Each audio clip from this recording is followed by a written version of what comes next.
Take them and live as they were good yesterday. They're still good today. 7 times to rise, 7 times to fall, 7 times to rise, 7 times to fall. You've got to be in it if you want to win it. You cannot be a sinner. You've got to be a winner.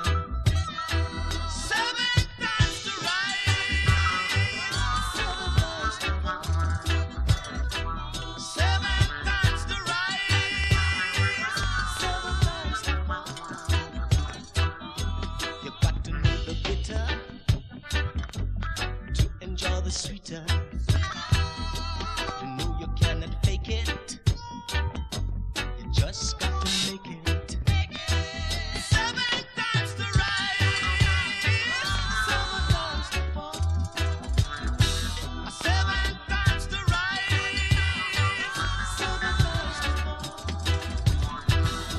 So if you're mediocre, then you are a joker. So take it to the zenith, 'cause you got no limit. 7 times to rise, 7 times to fall, 7 times to rise, 7 times to fall. So live up to the honor. You got to be a planner. Live the never light. Be hopeful and right now.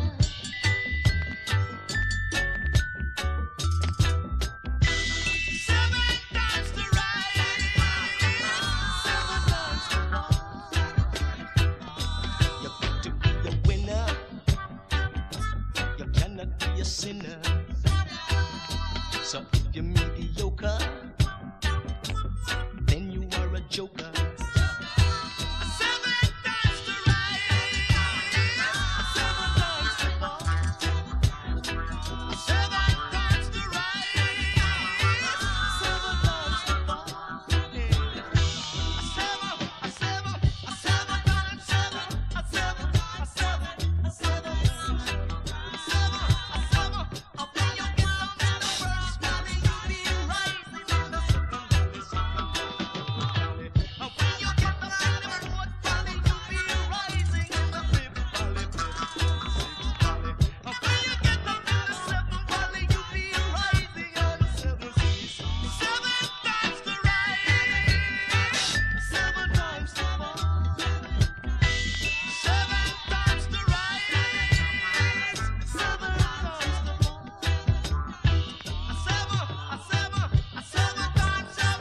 7 times 7, 7 times 7.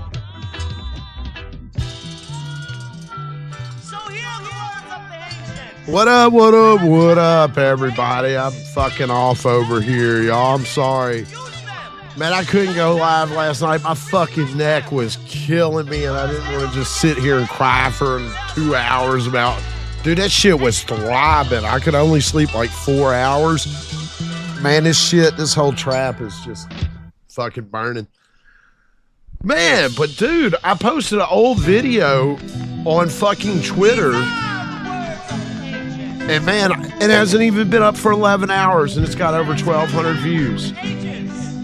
That's pretty cool, considering that fucking YouTube won't give me that many plays in a month currently. How y'all doing? Let's do a ball. This party started. I think I got a little piece of uphill. I sure do. Let's go on and fucking call it a day with this. Get this jar up off the desk. And then we'll get into some other stuff.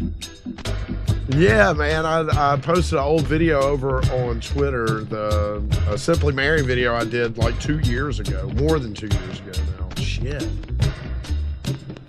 That's crazy. I can't believe I was fucking making videos 2 years ago on YouTube. And people were watching them then too, right?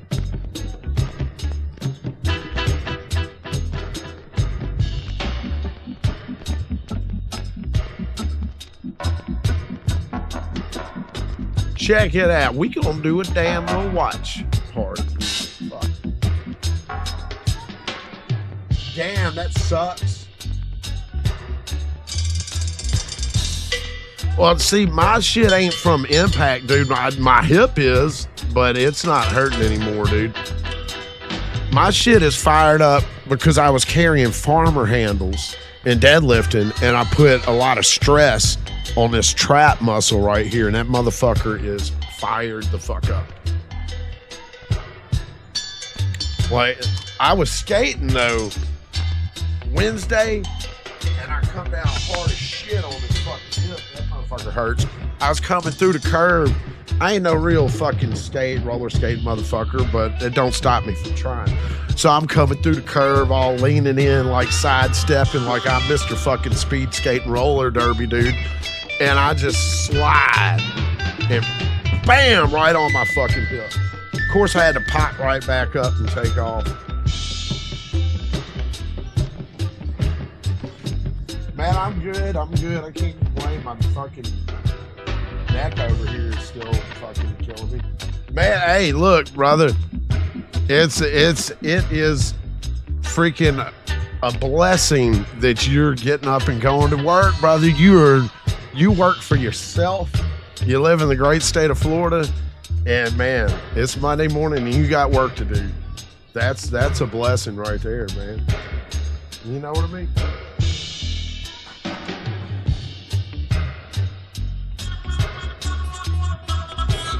A lot of people think they want their own business until they get it, and they realize that it's a lot more work than just clocking in and doing a job. You got to do a bunch of other shit too.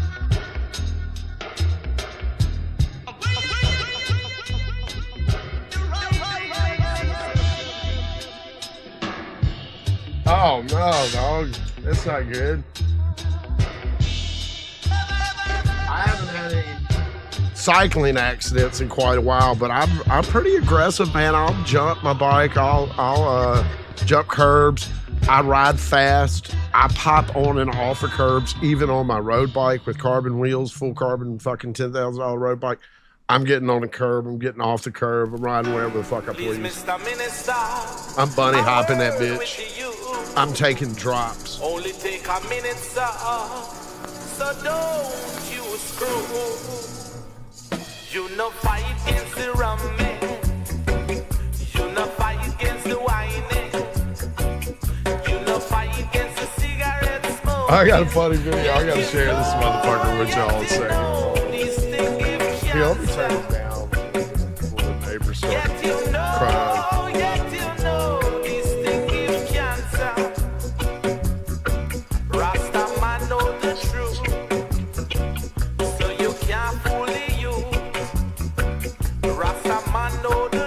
Shit, I might even have a fucking video crash in my shit. What was hidden from the wise and prudent shall reveal to the babe and suckling. What was hidden from the wise and prudent shall reveal to the babe and suckling. Tell me why do you fight against the Kaliman? Tell me why do you fight against the Kaliman? Yet you know it's the healing of the nation. Gosh dang. Man, let me show y'all a fucking picture of this bike I built. This ain't the bike I want to show you, but goddamn, that's a good looking bike. I built that bike. I hand selected every single piece. How fucking sick does it look? I mean, you can't even see everything on there, but that motherfucker's sick. I got a leather Brook saddle on that bitch. I got that thing downstairs. It's rusted in 1 year.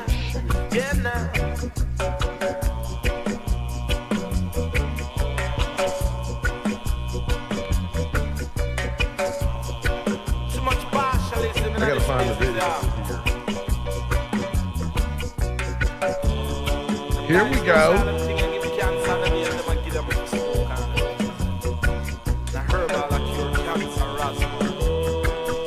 Loaded up for adventure.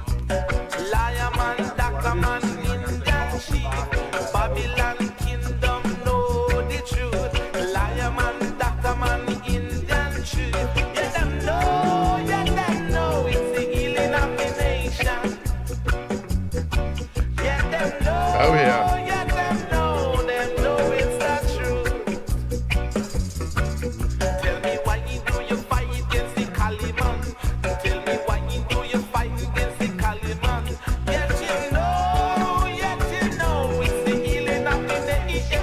Where's my little video? Oh, here it goes. Get them know, yeah, them know. It's secure enough cancer, yes, my Rasma.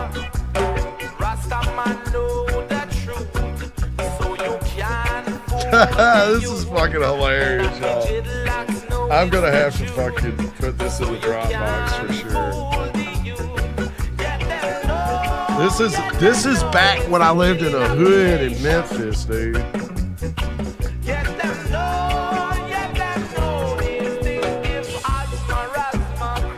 Here, I might have to pull it up. Sorry. Man, I still ain't done the bike channel, dog. I gotta get on it, man. I gotta get on it. Man, you know, I did a lot of videos last month, and I didn't get a lot of views. So it was really fucking discouraging for me. It kind of took the wind out of my sails a little bit. I made about 16 videos No, I'm sorry. I made 14 videos in April. And none of them broke like 500 views. Well, a couple of them did, but it was a lot of fucking work. And so it's kind of hard to fucking stay like motivated. You know what I mean? Oh, well, I appreciate you telling me the music's loud. The music was supposed to be loud only during the intro. Please forgive me. I'm doing everything here by myself, and I'm not a fucking like. I was a refrigeration technician for 3 years ago. Whatever the fuck. You know, I'm not a real YouTuber. I don't know what I'm doing. I'm learning as I go. And I'm old. Let's hit this fucking bong before I.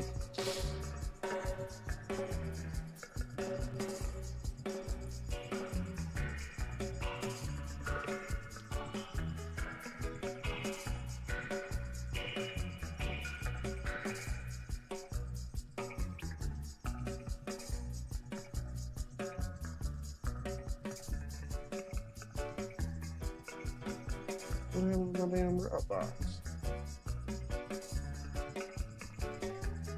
Hold up. What the fuck happened? Oh shit. Oh, there it goes.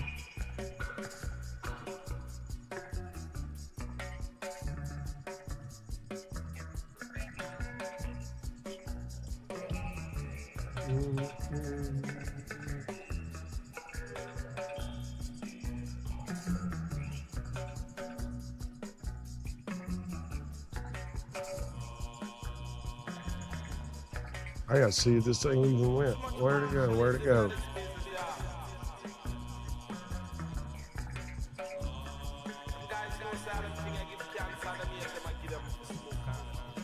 I don't even know what it was. Shit.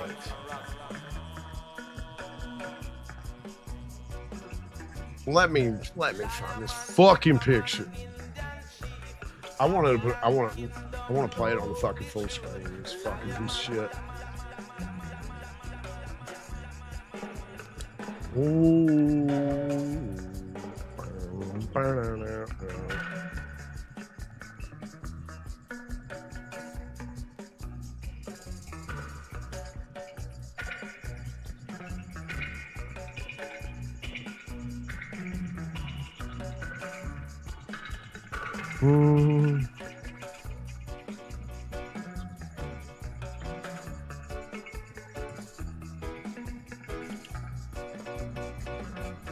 All right, hit the bone. Sweet, I did get it on there.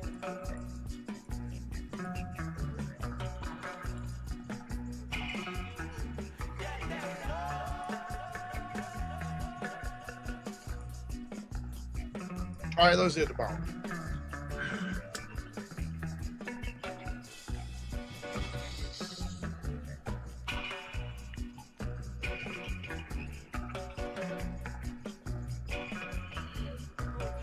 What'd you get?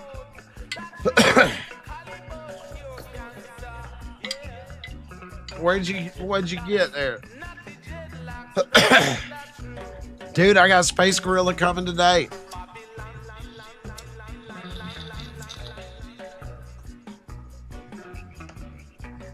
And the sugar cane.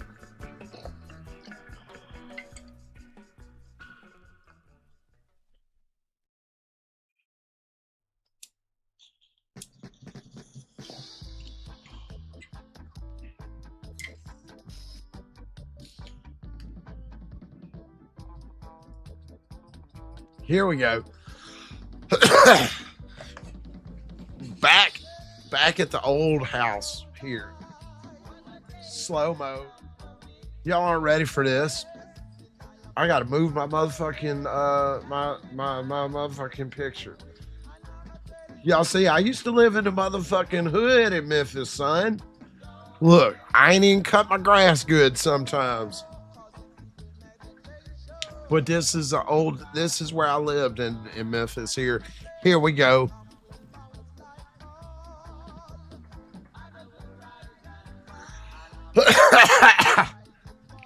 Nice slow-mo fucking 4-inch bike jump. It's funny because I can bunny hop higher than I jumped off of that fucking ramp.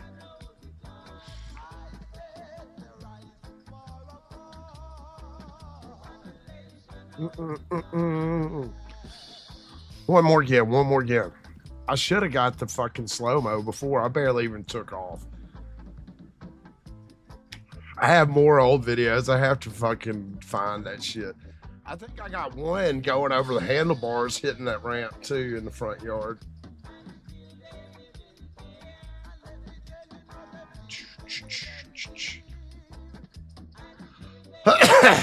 Yes, that was rather lackluster for the weight.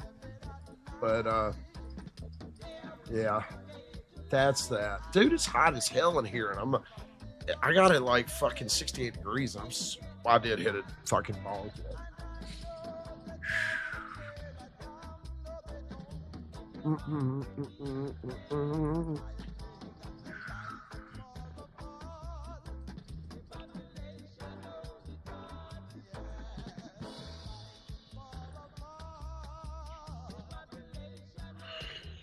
Woo!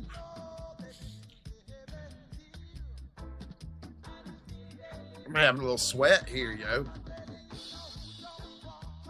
Dude, there's some fucking the damn weather down there in Mexico, man, is fucked up on the Pacific coast of Mexico. Holy shit. Y'all know I gotta follow all that shit. You know, all the tropical waves and bullshit.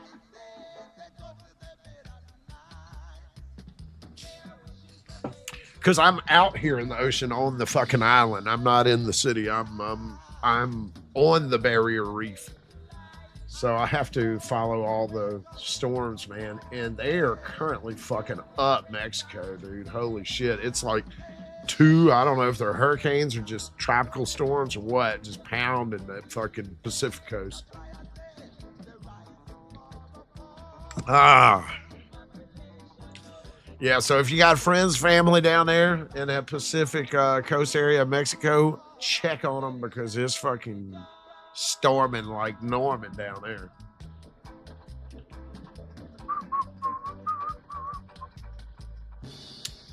Man, that's a wrap on the Turbo Chico Tangerine. God dang, it smelled good. Woo!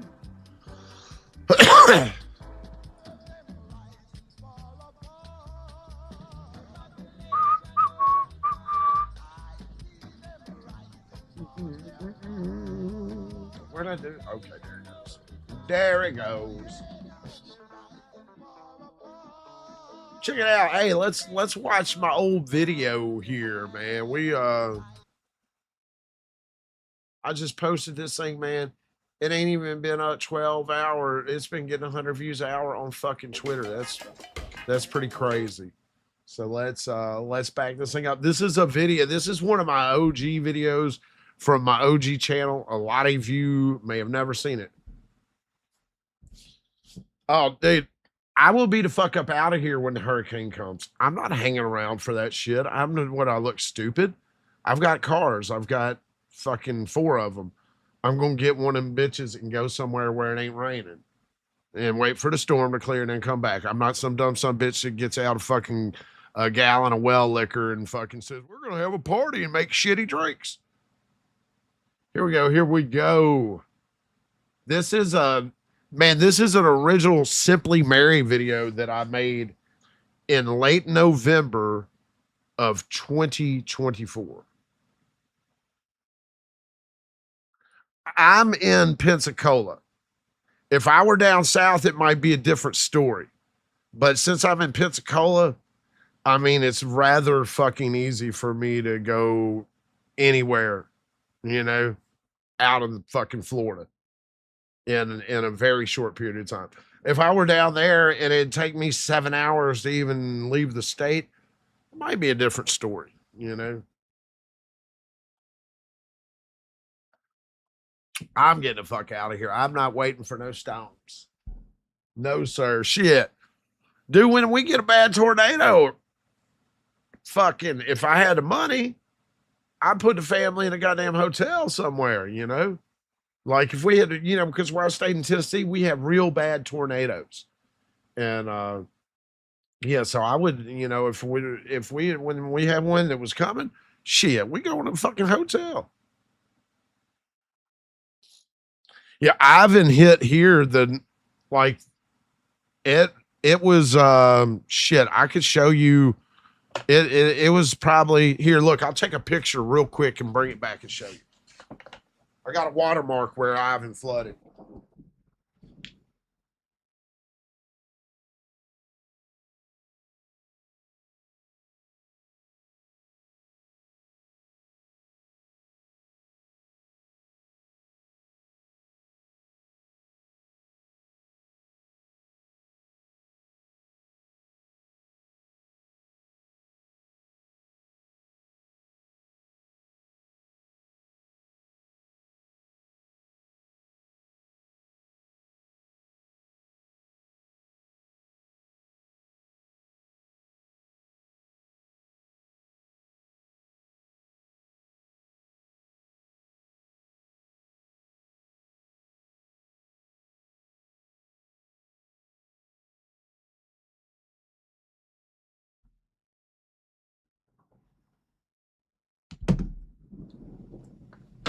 Here, let me show you this real quick. You'll be able to see this. I'm not gonna bother putting it on the this is the last time that we had a direct hit was Ivan. And you can see that there. It says Ivan right there. That's the water line. And I'm standing on the flat ground. And I'm a little bit over 5'10". So it was more than 5.5 feet of water over the whole island. Over the entire island. There's fucking sharks swimming in your goddamn carport type shit. You know what I mean? But I mean, that was 25 years ago. I would, you know, I follow all that stuff. I follow Mr. Weatherman. You know, I take it serious. I take weather and shit serious, especially having a family. If it's just me, I'm a little more adventurous. But having kids and my wife, and they're so fucking fearful of everything, I can't just let they and Benji has fucking bad anxiety with storms too. Dude, they give me a goddamn heart attack if we stayed in a bad storm somewhere. Between the bunch of them. Here, let's watch this damn video. My high ass just ranting on. We'll hit some more bong rips. I've only hit one bong rip of that Turbo Chico Tangerine. Let's get it.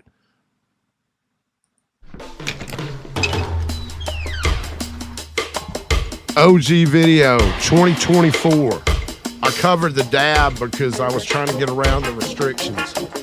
I constantly, man, my videos used to be super raw, but I had to cut so much shit because of YouTube.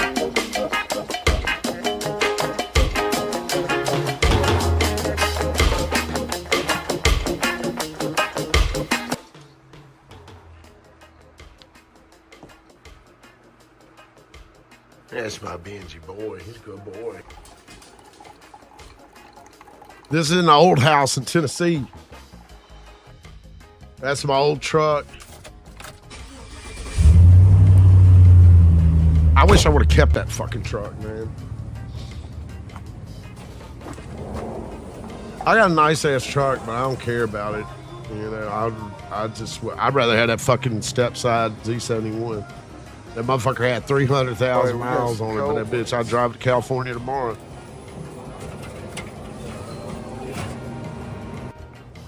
Yeah, this is back when YouTube used to play my videos, right? What up? On this episode of the Gas Station Chicken Connoisseur, we have a lovely piece of chicken tender from the Meth Head Marathon here in Mississippi on Highway 72. The seasoning is absolutely amazing. While the chicken is a little I dry, still got that not IROC. fresh, it is still very My homie delicious. Dave's working on it. I put recommend fuel catching injection them on it. He's painting in it. the early morning, probably around 7 a.m., and you can get it right out of the grease. Me and Benji in traffic here in Memphis. It's starting to get a little cold out. We're headed over here to the donut shop at Gibson's Donuts, world famous Gibson's Donuts. I'm gonna grab some donuts and go surprise the folks at my old job. Yeah, this is like 3 months after I quit. I used to service this equipment here. This is the world famous Gibson Donuts.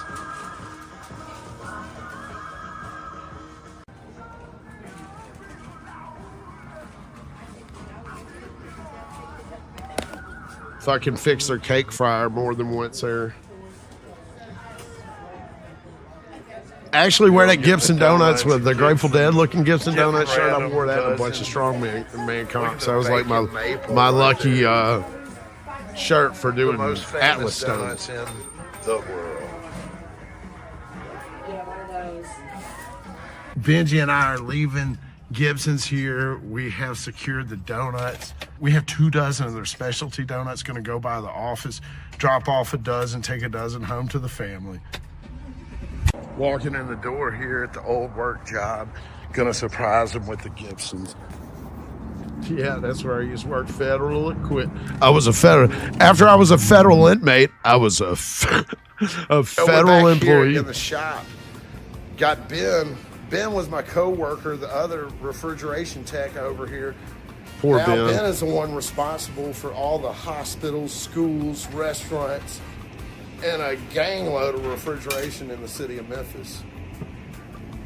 Today, what are you working on? Ben wasn't happy about me leaving. I was a head tech. This is just the air conditioning. It's the heating system. Oh, is the heat out? That shit was such. Hold on, I gotta always pause this fun. real quick. Hold on, dude. This is ridiculous. This was where I worked, man. We had 4 separate fucking air handlers, residential ones in tandem, right? And then we had 4 separate units on condensers on the roof, like residential ones. And there was, dude, so many. They never had anybody except the techs there work on it. And a lot of the techs just did jackleg shit. So every time you'd have to go in here, you see wires loose and fucking wire nuts and shit. Dude, it was like having to figure out and re-engineer this motherfucker every time you went in there because nothing matched the fucking, the diagrams. There he is. The forklift pilot. Laden in leather. Motorcycle boots on. Slanging panels all around the yard. Let's go in for an interview. This is our forklift pilot at Federal Jumpsuit. Say what's up to everybody. Hey, what's going on? Man, it's another federal day, man. Just working. You That what motherfucker kind be of getting town drunk we as do, shit. Right? Jumpsuit, weed. All day We at work. smoke weed. You Yeah, smoke? What about you? You ain't smoking none on job, are you, Jumpsuit? Oh, hell no. I never do that. Well, you should. Got a request from Mama. We're going to hit up the Casa Perez here in Memphis and grab some chicharrones for her. Oh, you're the one who put the goddamn the cutoff boxes over the fucking ID tags on the condensers, man. I appreciate you. Fucking, I don't know how many times electricians would mount instead of getting their own stuff to mount or mounting it somewhere there's not a label on the unit. They put it on the fucking ID tag of the unit. And then I'd have to like go find the breaker. And this would be in a big hospital or a school or something. I have to find the breaker so I could cut off the fucking, the power to the unit from the breaker, remove the fucking cutoff switch that the electrician put on so that I could gather the, model and serial information to get whatever parts I need. Para for llevar, my repair. quiero este carne de pollo Y frijoles y arroz también, por favor. Yo, check it. Look We at got the that fat shit. That's plate some from the fucking deli fire counter right and the there, boy. Bocadillo in the old hood. We're gonna smash this, and we're gonna get over to the swamps. Some mole and chicken, and so, I believe that is, and something else. Some other chicken. Two types of chicken. Giant doink spun up at the house. This is Snow-Till RS11, and we got a half gram of trichome tortoise peaches and cream in here. This is about 2.5 grams of flour and a half. This is before I gram roll with glass of tips. rosin. Some of the most top shelf stuff you can get in California. This is probably about a $200 joint. I hand rolled myself. We're gonna take it straight to the face. Beautiful tip. Your boy should be rolling for somebody somewhere, one of these companies. Let's see if it's gonna donate.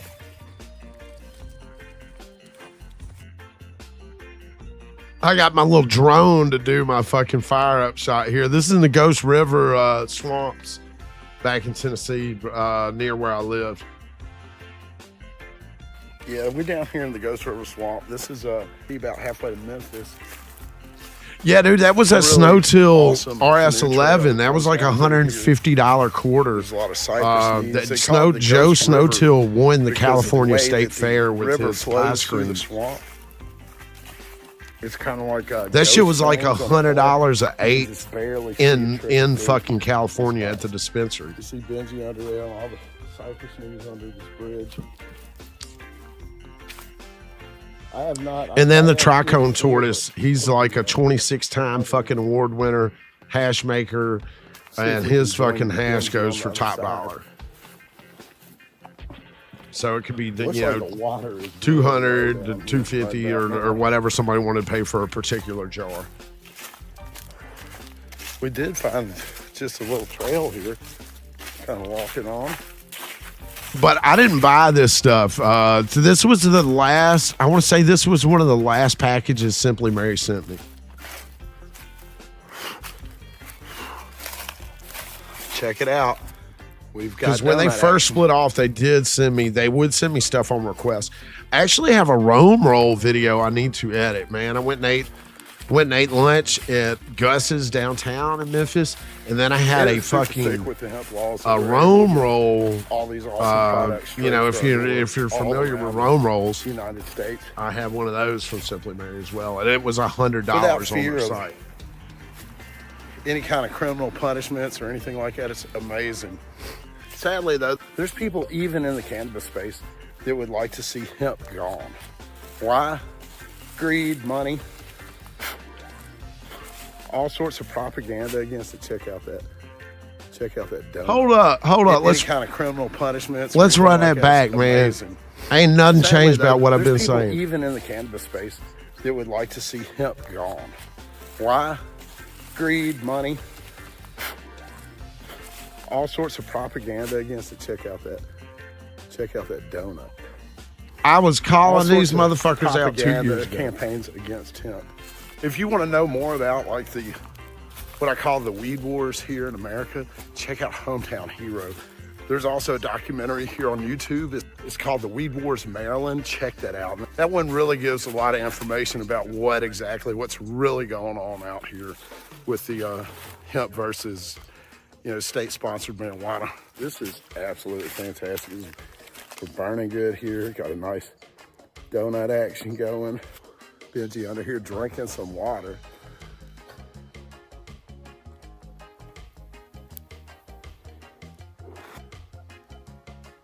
I should have put more rosin in there. This is probably one of the better ones I rolled. I guess you do need a lot more hash and a lot more flour and a lot more hash usually. At least this looks like a good ratio to burning nice, burning even. The freaking rosin here tastes phenomenal. Blending with this. That was when I first started rolling State Fair with their hash holes. I believe Tricone Tortoise has about 18 He's got awards 26 for his awards hash now. making. Mostly for the ice water hash, but this is a rosin and an exquisite one. Yeah, but I know, Hometown Hero does gummies and a bunch of shit. They don't do smokable flour, but they led the fucking they led the battle in Texas. They were the main people that stood for fucking hemp in Texas. They're the main people that have been on YouTube since day one talking about hemp law and bringing attention to it. But it's not sexy and fun and attractive or hitting hot dabs. So a lot of people don't watch them. They didn't get any attention until SB3 and until more recently. But as you say, I was talking about Hometown Hero from day one because the whole reason I came to YouTube was the same reason they're here, is to talk about hemp and to try to fucking save the hemp industry and educate people about it, man.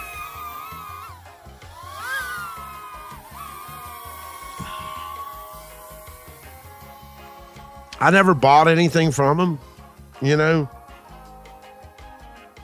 Yeah, they're definitely fighting the bans. They spend more money than anybody, than any company, more than likely. They put more effort into the battle than anyone out there in the business. So I don't care what they're charging. I don't buy anything from them. I respect Lucas and Cynthia because they fucking led this fight more than anybody. There's not a single company out there that has fucking stuck their necks out like those two. Landing. None of them. Nobody. Name one fucking hemp company that the damn owners got out there and put his face Well, that's a wrap every on that fucking joint. where. Appreciate everybody For hanging this out issue. with me. I don't- Hey, and right now it's Don't more know any. crucial than Maybe ever Will over to at hit up Base the hemp Smokes. supporter and hit up the senators, But he's man. not even We got as new active. president coming He's not in. We got near all as this stuff. active as Elections Lucas just about happened, it. So be sure to be calling these folks and tell them you want a bad Damn, that's review on crazy. anything that's going to negatively affect the hemp industry or any legislation that hurts THCA hemp, man. Appreciate everybody hanging out. They and used to have smoking. Hometown Hero So for next one I cheap guess in the places in Memphis. I don't know about now though. That was another time, you know what I mean? When back whenever 2 years ago, when they weren't exhausting their funds on fucking lawsuits and fighting the government and fighting fucking alcohol and fighting MSOs that have fucking just funds for days, consolidated MSOs at that are all fucking getting capital all kind of ways outside of just selling cannabis. They're drawing capital through all these other different ways that they can, these folks know exactly what they're doing and they know how to come in. They're using corporate strategy to fucking dominate the cannabis space. And they've been doing it for years now, man. They've, oh God, I'm not going to start on the whole True Leaf thing right now, but you better believe it,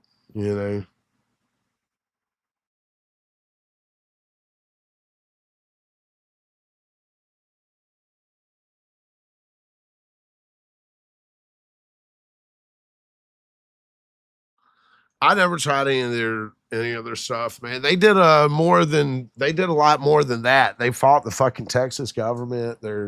They've done a whole lot more on social media, bringing awareness and educating than anybody out there. So, and it's not for me. The Hometown Hero is not about the product. I can't even say I ever use any of their products. But Lucas is a good dude, stand-up guy. Fucking has been a champion of the industry. He has put his money behind this thing, while most companies, they just rush to get your money before the door closes.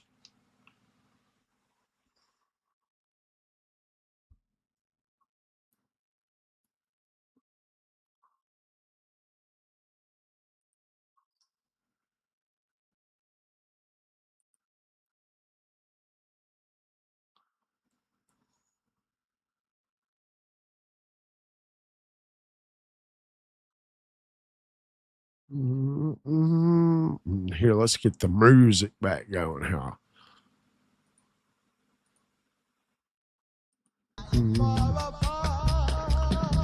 Yeah, we might have stood a chance if we would have had some other big hemp companies come together. Like if we would have had companies that are making all this money, if they would have done like, you know, Cure Leaf and fucking True Leaf, and they would have pooled their fucking efforts together, then we might have stood some sort of chance. But the best chance is like in some states, hemp companies will get grandfathered in, the ones that are doing things the right way, that are, you know what I mean? That's what's going to happen with a lot of them. You can bet on that. But the ones that fucking aren't doing things right, they'll go away. They'll, you know, they'll audit them. They'll fucking see they're doing this or that, and they'll get them out of here.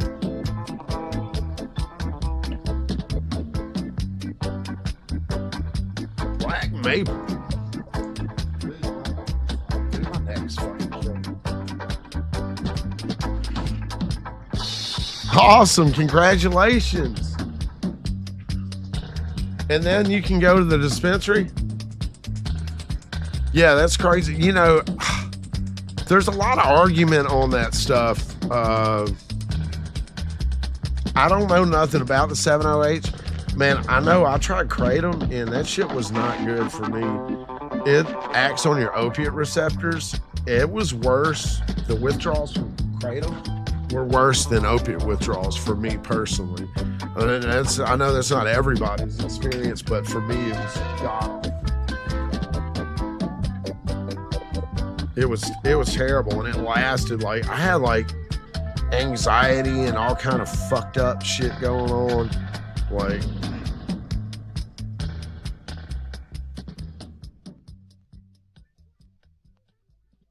I think it like burnt up my dopamine receptors for like, and it took them like a month or two to come back, or whatever the fuck, you know, because I was fucked, dude.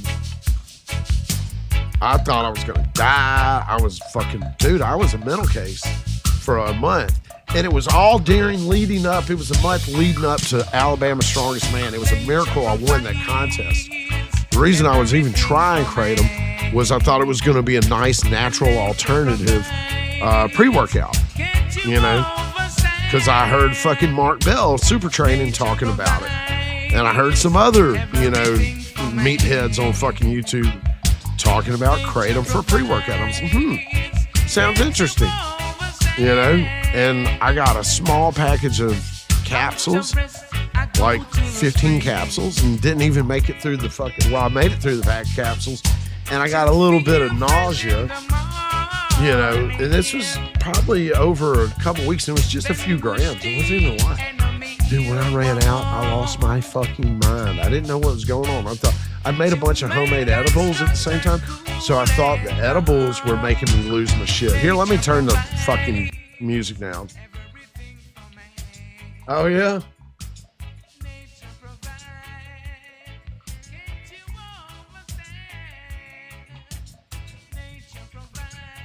Is it? Is it almost, or is it?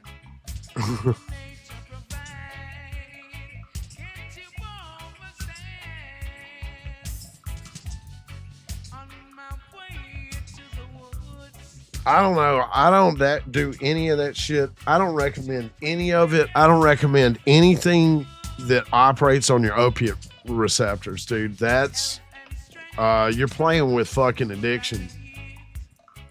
Mm-hmm.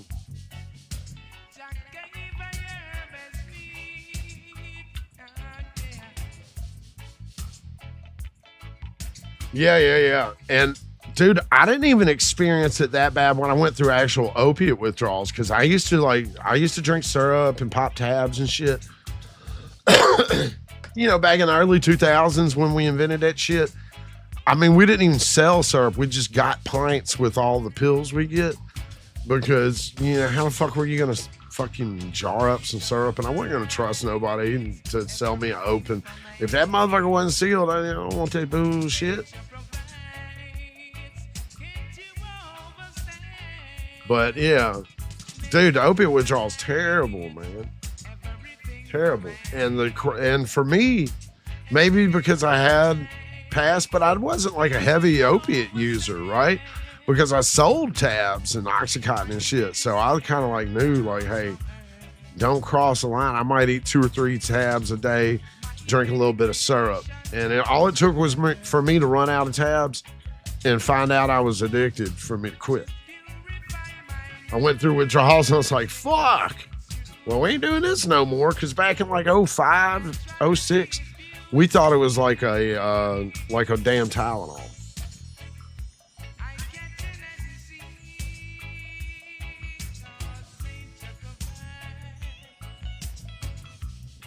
There you go, Anthony. You right on, man. And you know what? There's more people that are California sober that have been, dude. That sucks, TG. Suboxone is rough, man, because it's like when you first find it, it's a fucking miracle, man. I had my son's mother. She died of fentanyl poisoning, but I remember when she went from being an addict, like a street addict, to going to the clinic. And, you know, the clinic turns in Suboxone and stuff like that. It turns into its own little cycle where you know, maybe once a year you fuck up and get high or whatever. But, man, dude, that shit's rough because withdrawals from Suboxone are tough. In many cases, tougher than the fucking opiates themselves. So, but I mean, when you find it, it's such an amazing thing. Because when you're in the throes of that fucking opiate addiction and you're constantly in pain and you can't think about anything but the drug, right? And it's like magic. All of a sudden you take a little bit of this Suboxone and then you don't think about it anymore. And it's like you get your life back at first, but then it just really expands the window on the having the dose, right?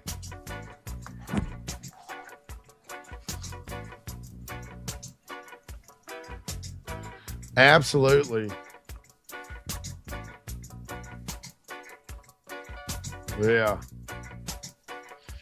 Yeah, man. Opiate addiction is something serious, man, and nothing to fucking play with. Nothing to play with at all.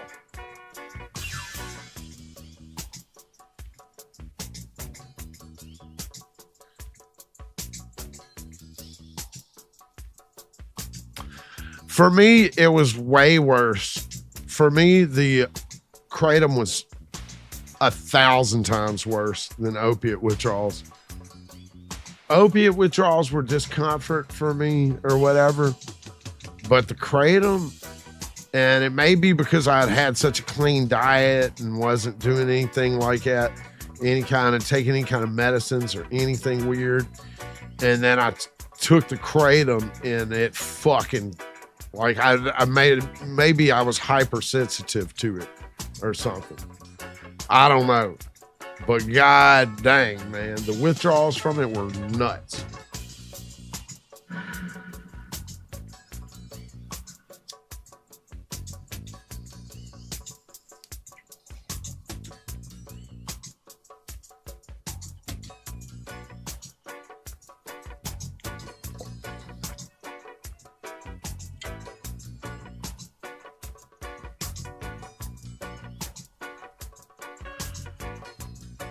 Dude, when I was on kratom, I wasn't even on it. I tried it for a week as a pre-workout. And then, like I said, I had nausea. So I was like, fuck this, and I quit. It was not only discomfort, couldn't sleep. I had all kind of fucked up mental shit, anxiety going on. I thought I was going to die. I bought all these pillows and fucking O2 rings to measure my fucking blood oxygen during my sleep. Had an alarm on that bitch to go off to wake me up once my blood oxygen got too low. I was super paranoid about dying. I was convinced that I was going to like die in my sleep. I was for like a month. It was fucking wild, dude. What's happening, William Wallace? I hope you're doing well. I hope everything's good over there in Thailand, brother.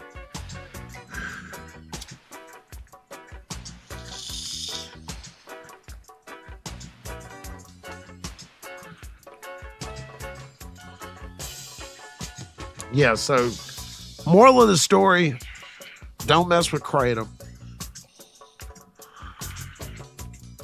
It may not affect you the way it did me, but it could. It wasn't fucking fun. It was the worst drug experience that I can remember. Well, I've had some probably worse, like mushroom and LSD experiences, but they're so far behind me.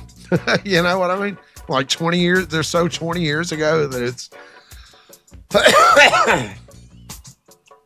yeah.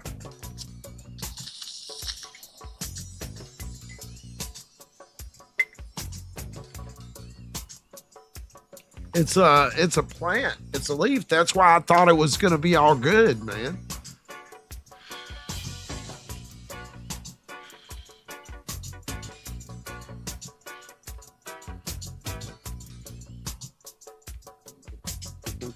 Absolutely, Anthony. Not everything is for everyone, and some shit ain't for nobody. You know what I mean? Some shit ain't good for nobody. Yeah, and they dry the leaves, right?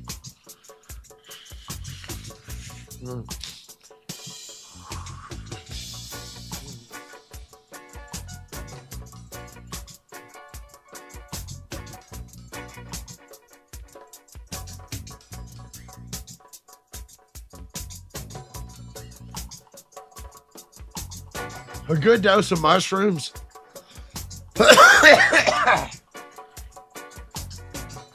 Awesome, man. How's the farm, man? Living the dream over there in Thailand.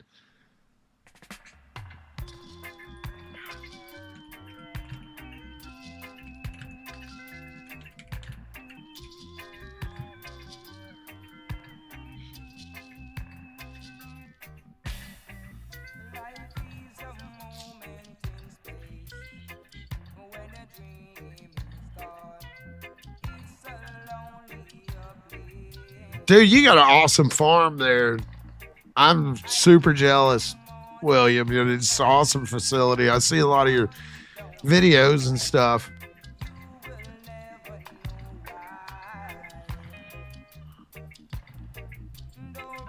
Jesus, dude.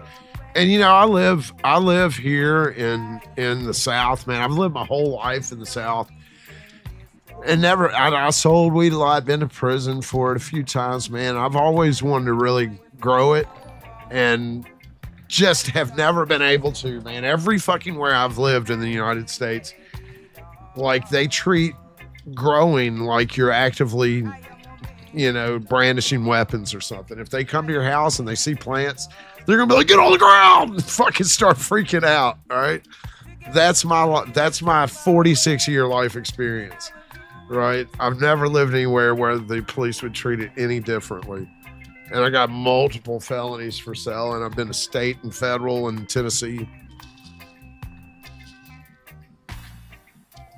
Oh.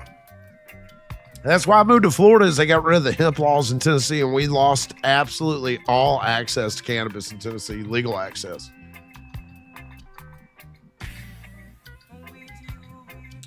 Dude, that's a ton of plants. That's a ton of plants.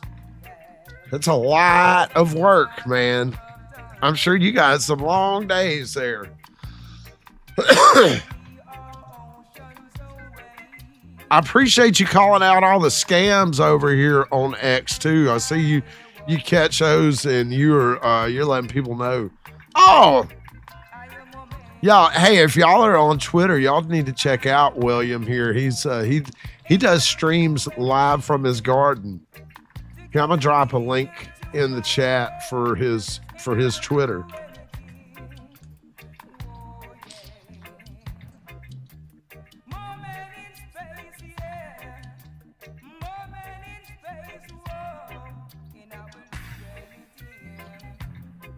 Yeah, man, I appreciate you. We got to stick together around the world for cannabis freedom. You know what I mean? We got people in Japan that are living in oppression. A lot of them go to Thailand for freedom. A lot of them can't leave Japan though, I bet.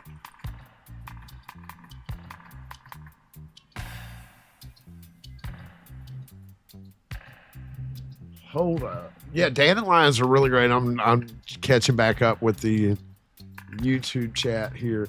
Dandelions are really good for you. Dandelion tea is really good for your cardiac system and stuff. Hey, I really appreciate you. I see a lot of stuff that you post over there, and appreciate what you're doing for the plant over there on the other side of the globe, man. You know, and I appreciate the fact that even though you have the freedom, you're still speaking up for those of us that don't. I really, truly appreciate that, because we got a lot of people that once they get their little freedom, they forget about the rest of us, you know, and it's, that makes me sad, you know, because it's a lot of people in these states.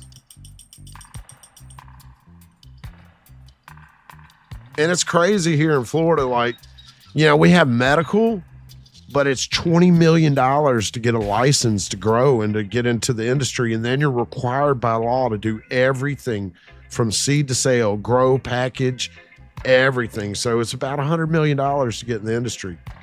And for me as a medical patient, to even grow one seed is a third-class felony. That's fucking crazy.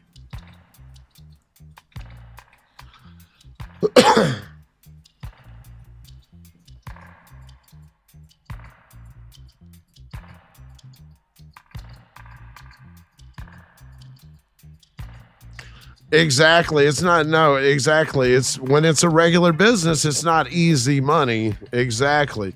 Because you got competition.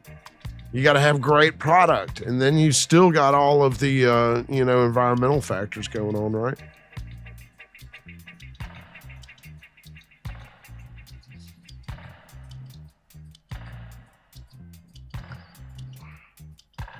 Man, we're experiencing a corporate takeover of cannabis in America through the Schedule 3, and just so many people don't even realize what's going on. But if you investigate the companies and the people that are behind the Schedule 3, then you'll start to see really clearly exactly what's going on. And if you understand how corporate business works in America, it's really disgusting, because still to this day, the award-winning genetics are being made by people in their homes. You know, just average guys. You know, just normal people. Or there's a lot of people in the industry, but there's a lot of people out there breeding some of the best shit in the world in their backyard.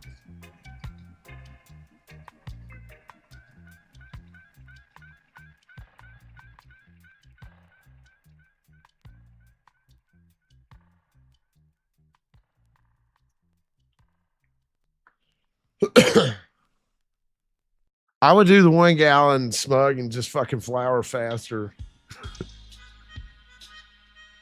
Grow buds, not plants.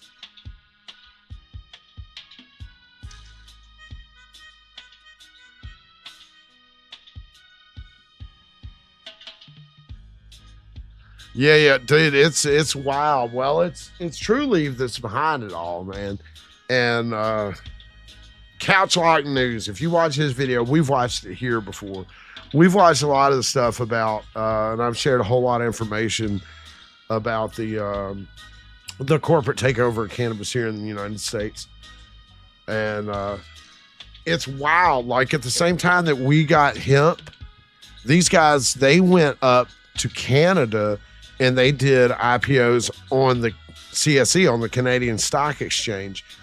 And so while they were operating Schedule 1 businesses that you and I would go to fucking federal prison for, you know, outside of the license system that they magically created with their money and lobbying politicians, they went up to Canada and they fucking incorporated there so that they could draw money and capital from the Canadian Stock Exchange. Meanwhile, companies like Tilray and Canopy Growth, they've been on our stock exchange here on the NYSE, on the New York Stock Exchange, for over a decade, drawing all sorts of capital from our market and exporting, turning these global brands that are exporting all over the place, all to Australia and other places in Asia, and also to the UK. Tilray and Canopy do. And they're making deals in Washington right now so that when all the Schedule 3 comes through, it's a lot of shit going on that you don't see. If you don't follow the Dales Report is like a group of all these guys that are so into the finance side of cannabis. And it really tells a story of what's going on behind the scenes because they're talking about the money, and the money is what makes the business move.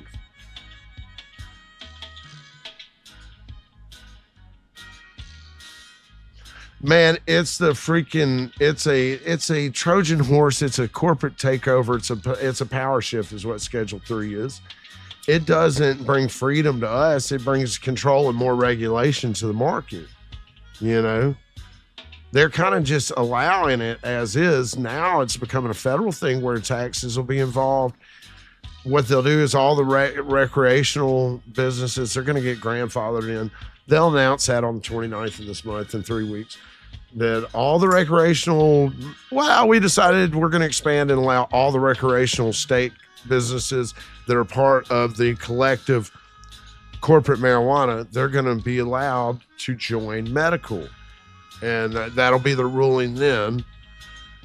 Then they're going to fucking go to shutting down anything that's outside of that and aggressively bet. It's going to be treated like any other damn drug. You know what I mean? I'll bet you. Let's do a dab. I've got a little bit of Florida moonshine right here. Let's focus in the camera on it. Right there in the middle, we got, I think that's OZK or OGZ. I can't remember. It's like it's OGZK or it's OZK. I can't remember. Some kind of gas OG type rosin batter. Let me get a better focus.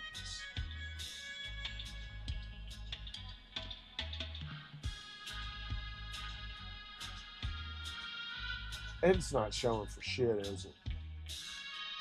Anyways, that's the thumbprint. It's not showing for fuck there. Oh, I know where I got a better picture.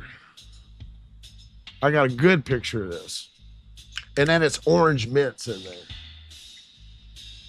I got a really good picture over here.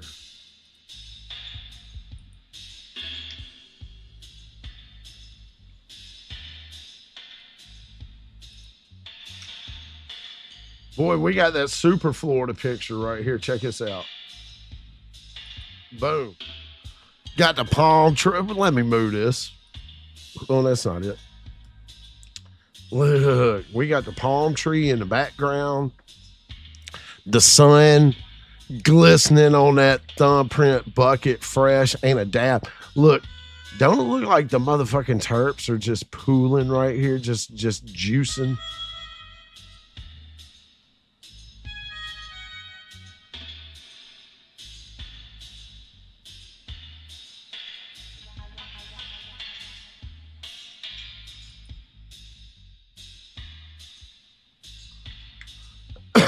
Awesome.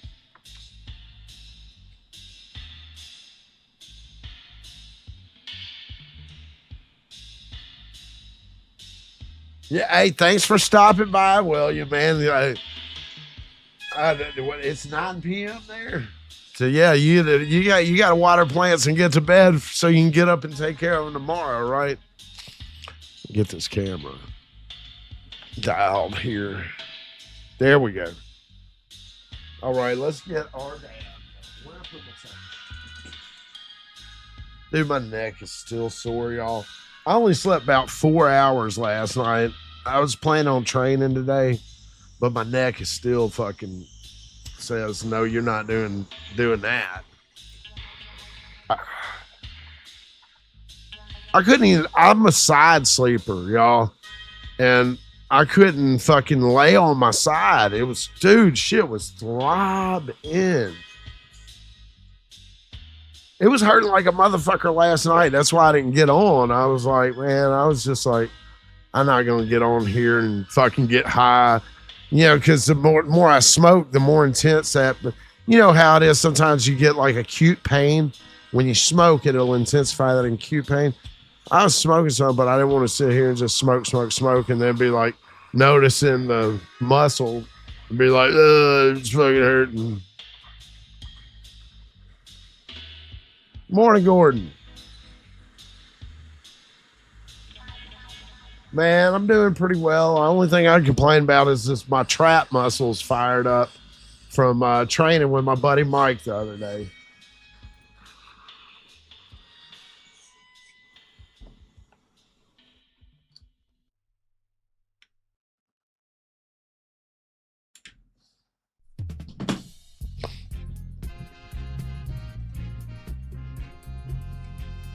Children, throw away your folly. Come with Rastaman, come Dali, smoke Cali. Early in the morning, when the sun is shining, yeah. There was Pharaoh standing, peeping over, trying. 1 gallon's not very big, man. 1 gallon is super.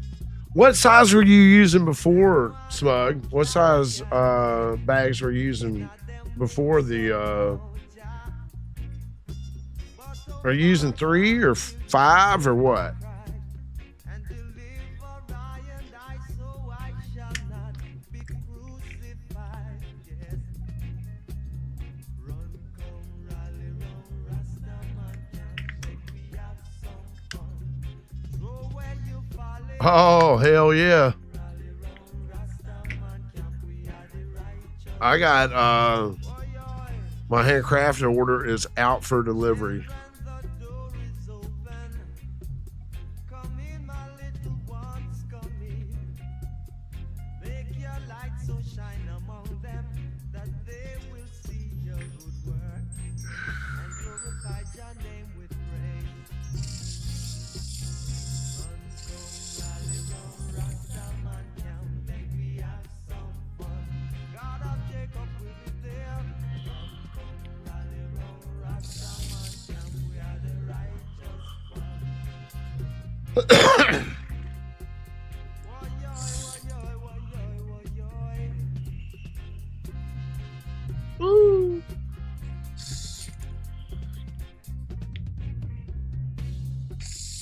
Children, the door is open. Come in, my little ones, come in. That's crazy. Your light so shine among them that they will see your good work. And hey, Chuck, then he still couldn't build a dispensary and operate it because he'd need another at least 40 million to build out a viable, like, couple dispensaries, you know, and grow up. Grow up and processing everything, you know, make edibles, extracts, carts, disposables, all the shit that you need, and hashes.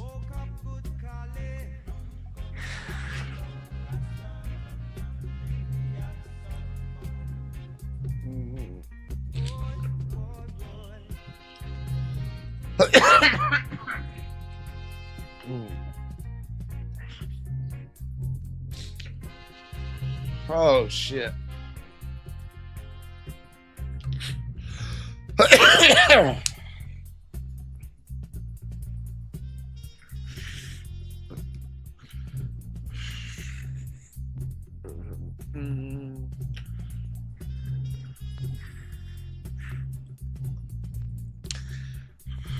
Let me get a bottle of water, yo.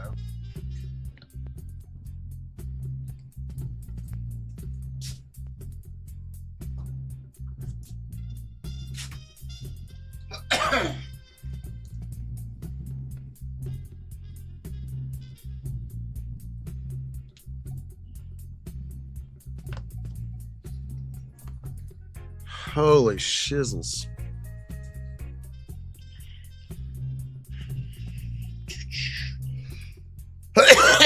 Shit.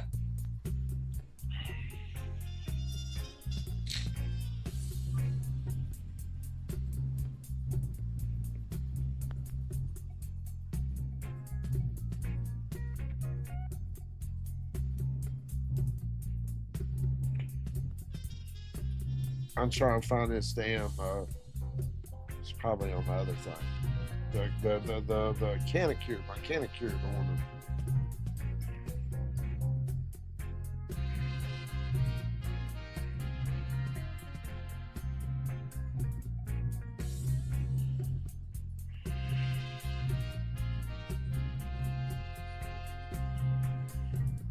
Okay, there you go.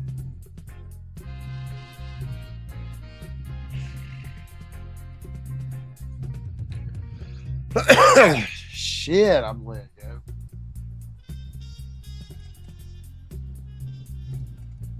Yeah, man, it's a major issue, and you know, a lot of people don't seem to care about it because you know just having access is enough for them, and you know I can appreciate having access, but at the same damn time, you know what I'm saying.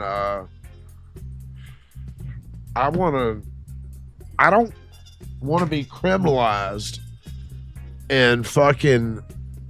It's just when you start to look and you see that they've worked so hard to put such great barriers to entering the industry, you know, it makes you fucking question why the fuck I did all that goddamn time. You know, why the fuck did I start getting locked up 35 fucking years ago for this shit? You know, what the fuck? You know, if it's just it's a magic $20 million and now you're not a criminal. You know, well, in this state, it's different state to state. It all depends on what kind of deal they made with your local government. And they got a whole fucking ecosystem that they've cultivated to spread this shit across the fucking whole country, where they got advisors that get in there that are, you know, talk to your fucking local politicians and get them ready for shit to come in. It's crazy.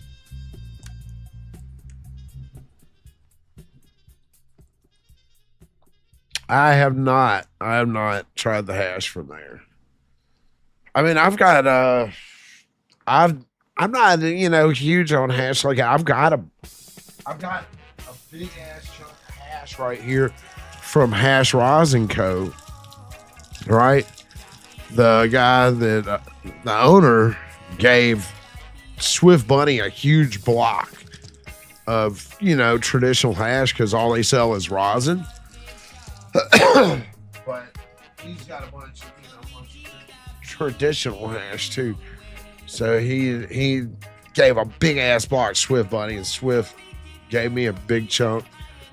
So I got, look.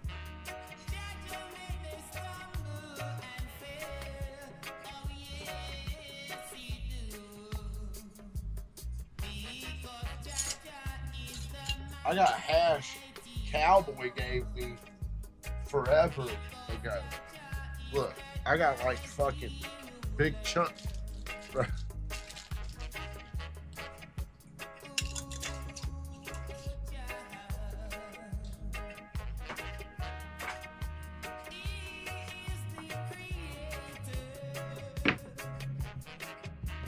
Shit, I think I got some of that Lebanese red hash in there too somewhere. I got tons of like old school hash and shit. I just don't really smoke on that shit like that. I like Ryzen or the finer temple. I like dabbing shit.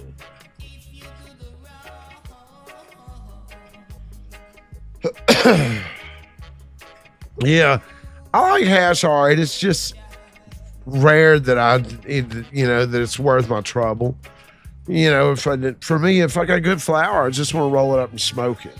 You know, and sometimes I might put a little rosin in it, but for the most part, I just want to roll up and smoke my good flour. I've done a bunch of crazy supercharged joints. But I more prefer like bubble hash, you know, especially like the bubble hash of motherfucking Sunburn. Holy shit. You can take that shit out and you can roll it. I made a hash hole one time and I made a fucking little log. I thought I was gonna mix the bubble hash with the flour. You know how if you get some bubble hash isn't full melt, and I didn't know this shit was. So I just had a jar out here, and I thought I was fitting to. I broke up my flour. I thought I was fixing to just get some bubble hash and mix it in my flour. And when I went to get it, it was all sticking together in one big clump. I was like, shit. So I cut off a piece and rolled it and got it on the parchment and rolled it into a log, a big fat log, and put it in my joint. And I was like, oh, wow. But the bubble hash at Sunburn, I dab that shit too. It's really good. It's really good.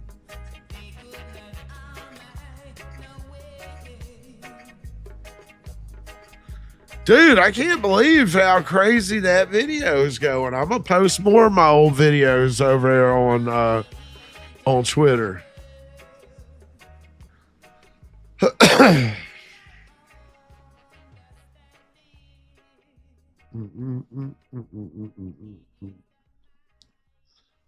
Maybe I just make some videos to put on fucking Twitter. That way I don't have to goddamn stress with YouTube. I guess I could put them on YouTube.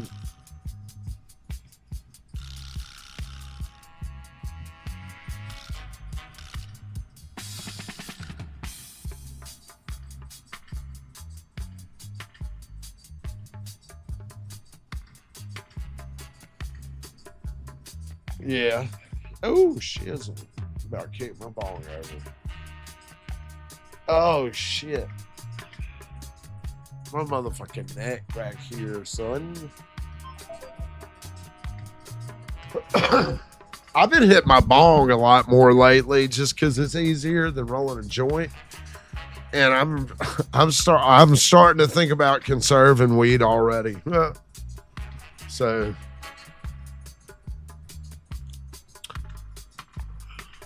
but yeah, I've been hitting my bong a lot more. Shit, dude. I got more handcrafted pulling up today. I've got a can of cured on the way too that is in Atlanta right now. Get over here and look at YouTube. I'm really looking at nothing. A paused video of King Shiloh.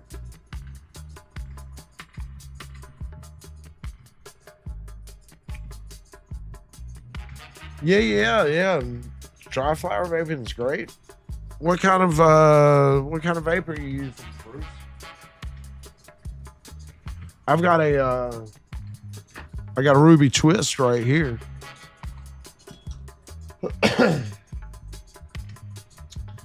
I need to get a new heater for my new heat element for a coil for the One Hit Wonder. Because it gets too hot. It gets way too hot. Man, but dude that comes to the little sessions at Connor's, he brings the ball vape. It is the most awesome ball vape. I wish I could remember what the hell, and I can't remember if he calls it a flower pot or what the fuck he calls it, or I can't remember. It uses a heater just like the One Hit Wonder, but it hits more like a Ruby Twist. So it's super cool, man.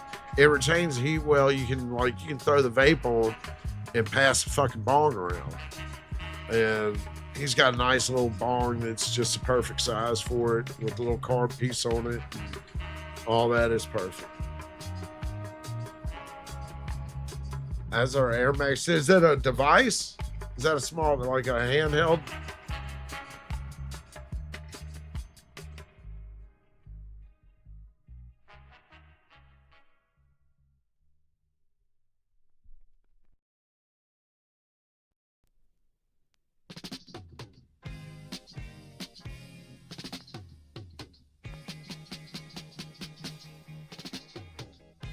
Bruce, my old buddy Mike Tuminello came over to train with me, man.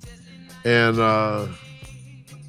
boy, I'm telling you, He wore me out. He'll be 63 in a couple days, and that old man's still strong as shit. He's trying to deadlift 700 on his 63rd birthday.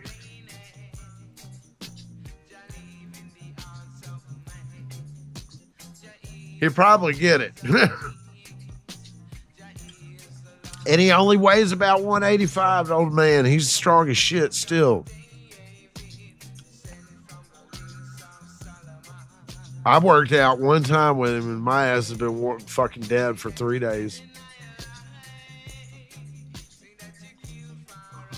Yeah, he's pulled 700 a bunch of times.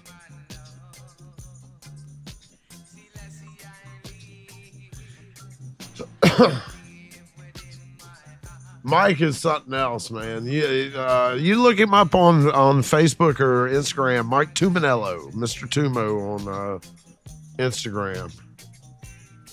He's from he's from Staten Island. He lives in Memphis, though. Lives in Memphis. That's where I know him from. We trained together.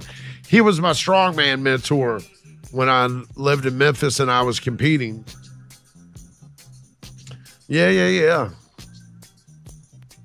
That's more than 3 times. It's almost 4 times.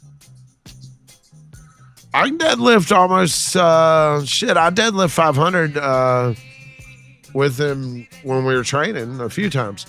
And I set a record over I've deadlift over 675 before from, just a regular conventional. And I haven't quite hit the 700. I was chasing it, though. I was chasing it.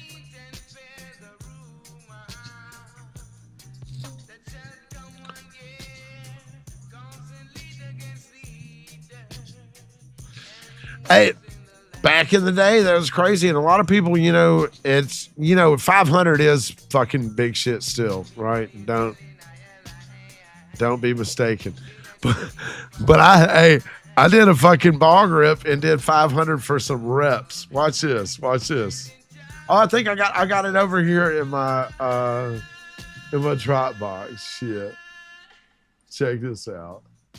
Will it play on here? Or is it gonna say it ain't got the codec? I think it's gonna say it ain't got the fucking codec. Hold on. Watch this shit.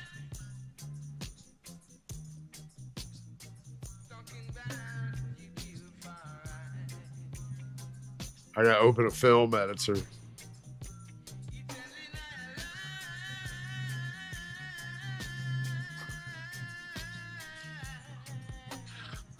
That's your medicinal hypocrisy. Stop using such language, Gordon. That's your medicinal hypocrisy.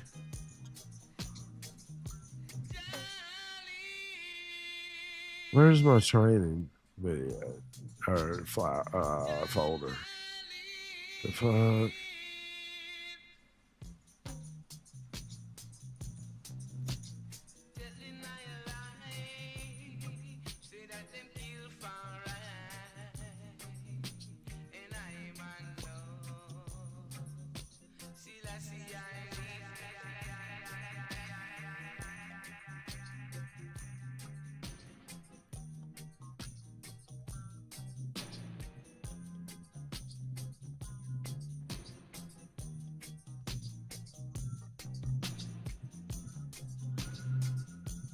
There we go.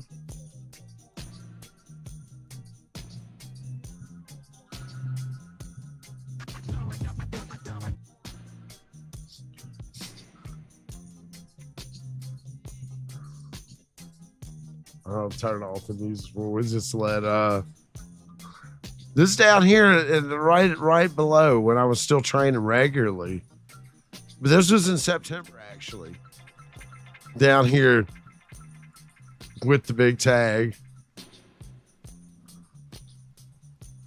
You can see I got the bong finger going on.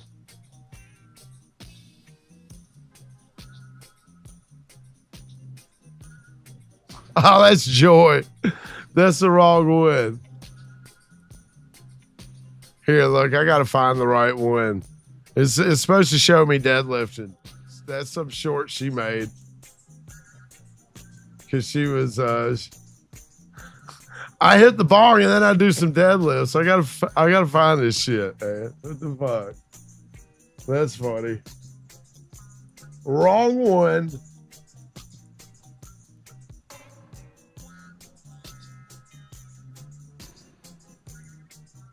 You know what?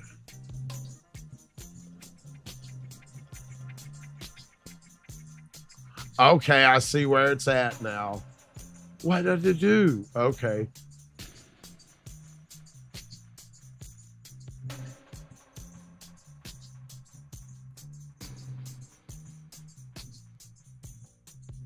Here we go.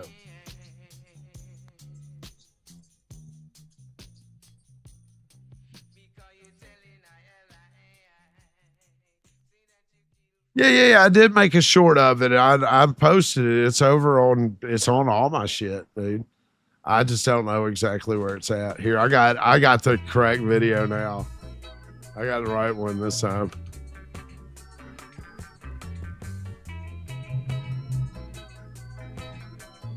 Is it downloading or what? Yeah, it's downloading.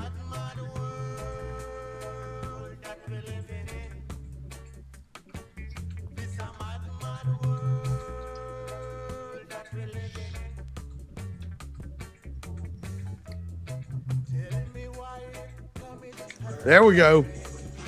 500 on the bar.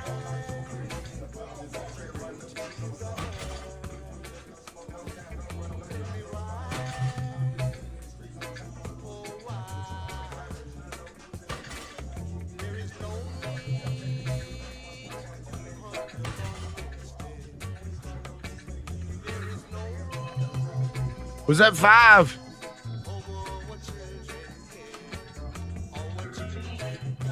I got 2 belts on.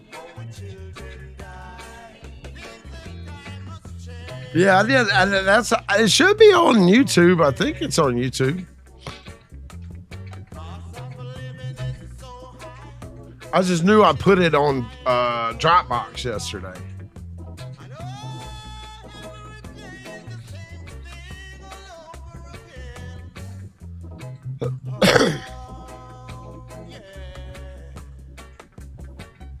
Oh God, my neck. Yeah, deadlift was my specialty.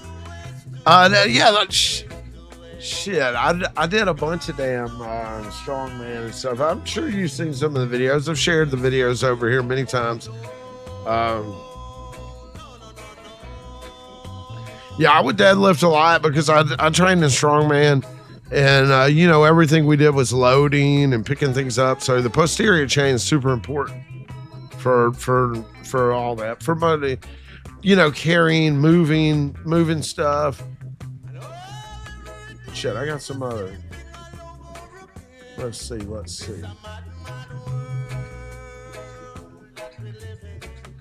I got a bunch of damn strongman shit there. Here, let's look at this real quick.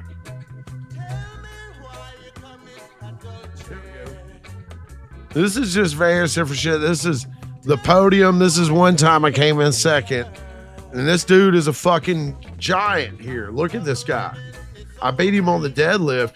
He's a fucking giant, man.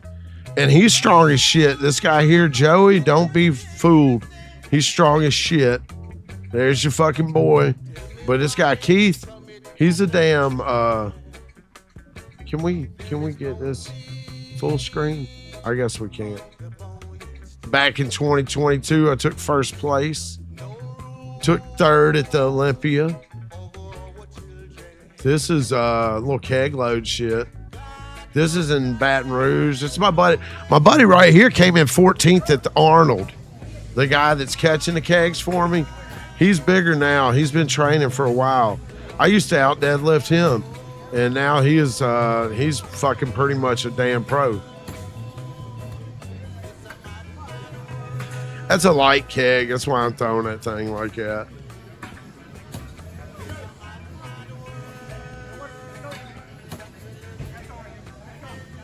That's been a while back here. Here we go. Here's a fucking Atlas stone, man. Check this out. This is in Illinois, in Vienna, Illinois. I'm fucking just tossing that thing. It's only like 180 pounds. It ain't shit for me right there. As you can see, I'm just fucking. It was a pretty light comp, to be honest, but I definitely dominated this one. This was Midwest Monsters. I think I was 43 here, maybe. See, I'm wearing my Lucky Gibson's Donut Atlas Stone shirt. It's a solid minute of me just loading that bitch. Dude's doing a good job feeding it to me too, you see. See how I'm just fucking dunking that motherfucker? I'm just dunking on them hoes. I train for that shit. Yeah, homie couldn't hang. Woo! That was at Rise in Vienna, Illinois. I won that one. What we got? Anything cool? This is another one when I won. I did no. This is after that one. This is my homie Britt. He's a MP, a military cop. I trained with him for years. He's a little younger than I am. He wins a bunch of he wins the under 40 205 kg, and I do the over 40 205 kg. We both came down from Memphis to Baton Rouge, and we trained together, same gym, swept the fucking show. Here you go, little yoke toting out here, and the I'm moving a little slow with that one. Let's see.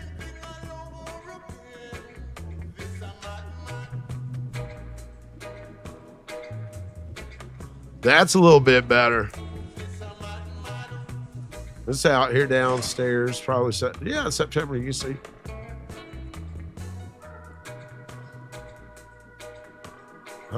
This might be a whole short. I don't even know.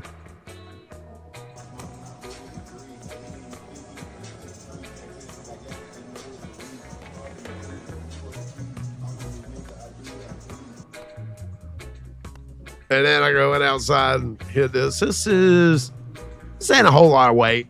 This is probably like 130 pounds or something. I don't have a lot of huge overhead strength. Never really did. I'm more of a deadlifter by my specialization in strength.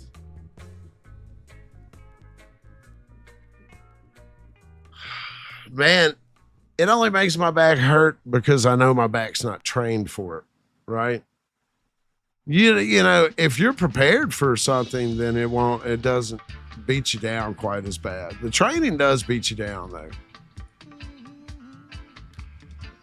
though. But it's all about, programming your training and everything, because there's a lot of cumulative stress involved in doing like extreme strength training. You got to go through cycles of building up, to a peak strength, then expressing that strength. Then you're going to rest, reset. Right. So Bruce could tell you, Bruce is a coach. He can tell you, you're going to train for that day, for that event, for that competition, so that everything you're doing peaks right then, And as you're training, during your training, you'll do a deload before the competition. It's a lot of, coaches and athletes really get into the training and recovery. Some do, some don't. Like some athletes are just fucking freaks.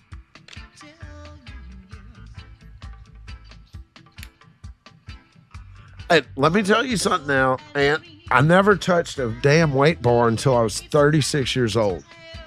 right? I was in federal prison the first time I touched an Olympic style barbell. And never really worked out with weight. I'd had some dumbbells or something, but I'd never been in a real gym. Yeah, because none of my friends did that shit. I wasn't around people doing that. I didn't know how to go to the gym. Shit. Everybody I was around, we wasn't doing that. We was on some other shit. But you know what, man? I'm forever grateful that I did pick up training, because it's been very rewarding, and it's made my quality of life 1,000 times better since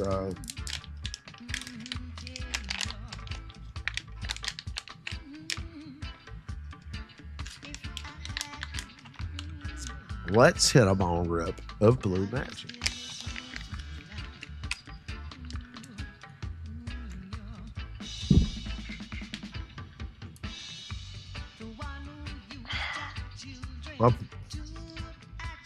I hope my neck is all the way better tomorrow.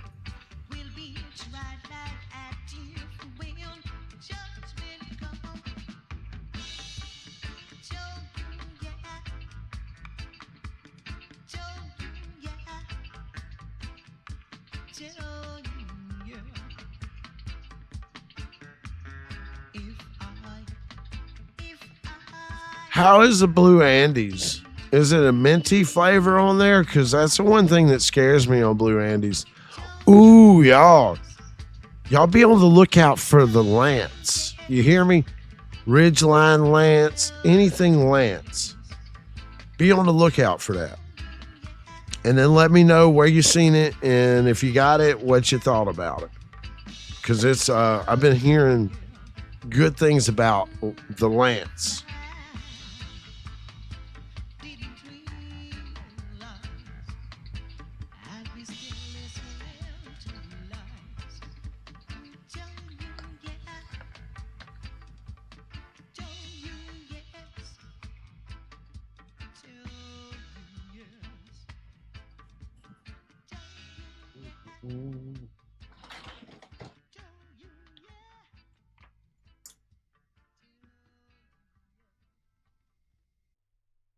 It's a LANTZ. All right, Edgardo. It's supposed to be that fire, dude. It's supposed to be like the fucking, like the new runts or some shit, right? Like on that type of level, type of, you know. So I don't know, man. I'm interested to try it. Yeah. No, you're good. I just seen it around. I thought it was a typo until I saw somebody speaking on it. I was like, LANTZ, what is that? I don't know. Because I'd seen Ridgeline Runts, not Ridgeline Lance. And I was like, what is that? And I saw it a couple different places. I can't remember where I saw it, though. And then I heard somebody talking about smoking it, and that it was really good candy type shit.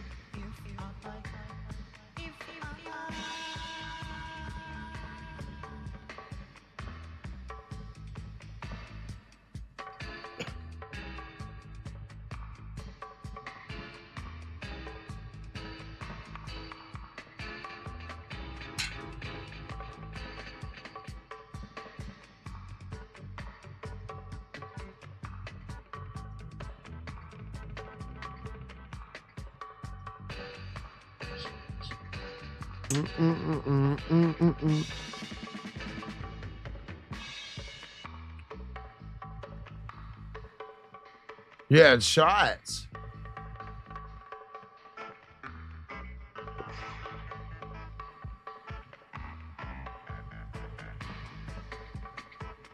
Yeah, I need to find some Lance seeds. I think I saw the Lance clone on the Gabby Staten Island. Dude, y'all, if you're growing, man, and you like sour diesel, the Gabby Staten Island sour diesel is so fire, and it's like $2.50 for a clone. And I'm gonna tell you, dude, it's so fucking fire. What I got over at Sunburn was incredible.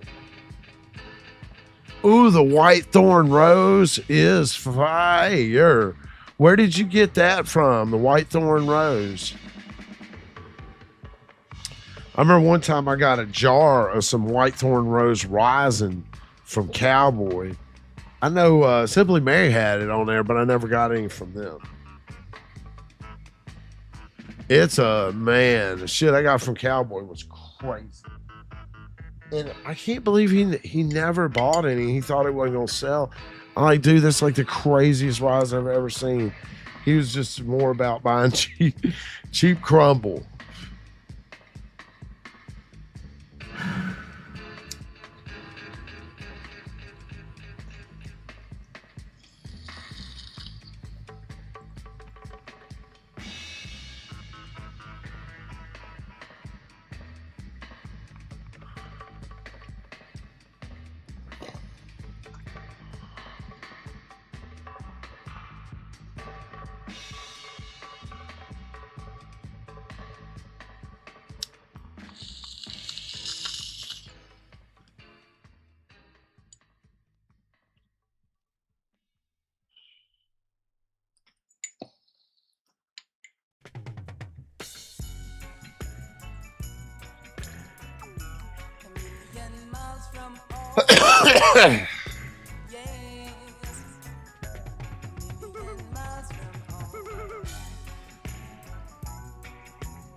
Oh, Lord.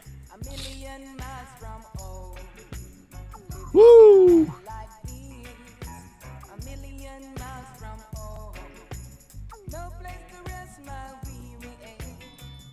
Oh, man.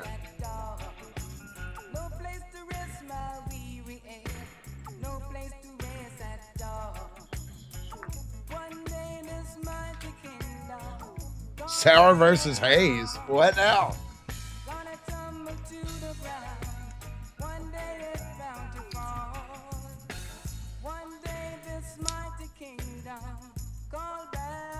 Yeah. I'll have to. I gotta get back to them. They did a Simply Mary did message me, and they were like they wanted to make it better. They didn't care what OGCM had done because OGCM had already they were at the Washington Melts or whatever the fuck over the weekend. Simply Mary was. So they messaged me and they were like, hey, we want to make it better. I'm like, oh, I'm all good. I talked to OGCM and he's sending me something. And so they were like, oh, okay. And then Simply Mary messaged me back again and like, hey, we talked to OGCM and, regardless of whatever he's doing, we want to make sure we straighten things out on our end because we don't do that type of business. We want to replace the jaw. And then they want to offer a code for, a discount on my next purchase too. And I inquired about the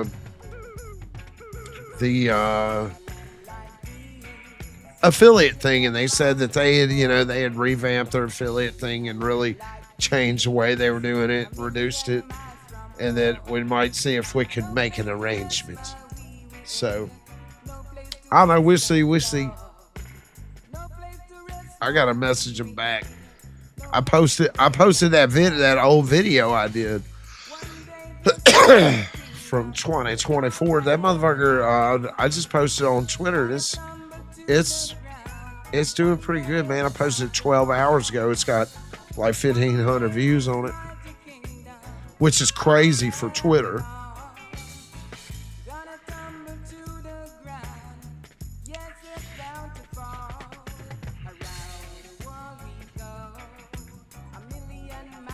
Where we at? Where we at? There we go.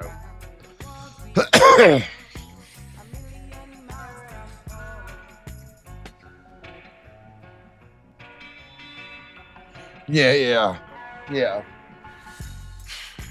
I'm glad they are as well, man. I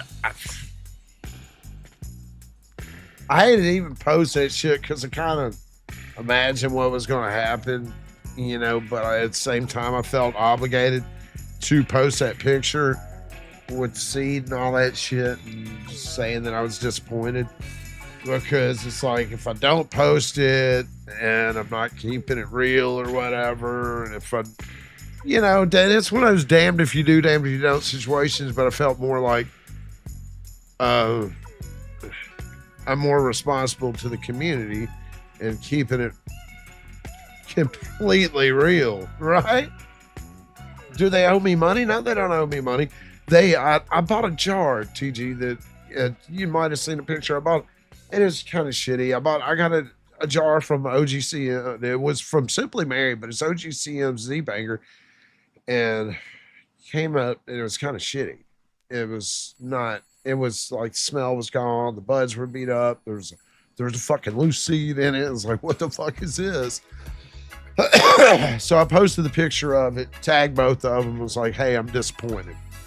You know, especially considering I paid $129 for the jar. And, you know, and that's really all I said. I wasn't trying to take shots at any of them. I mean, I like OGCM. I follow him on Twitter. I like him as a person. You know, I see his interactions with people. I think he's cool. You know, and he tries to maintain the positivity and stuff like that. You know what I mean? Try to be a positive person, you know? And, you know, so I hate to be throwing any kind of negative bullshit at him, like, you know.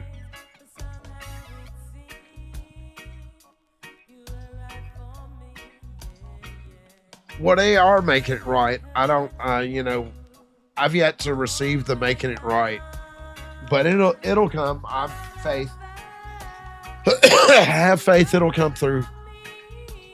Man, I would just love for some kind of, you know, maybe they restore a way for, you know, some sort of affiliate deal at Simply Mary. That'd be cool because everybody, especially, I'm getting a lot of traction on Twitter, and people really like those brands on Twitter, you know, so it would at least, you know, be viable to doing some Twitter videos and bullshit with that.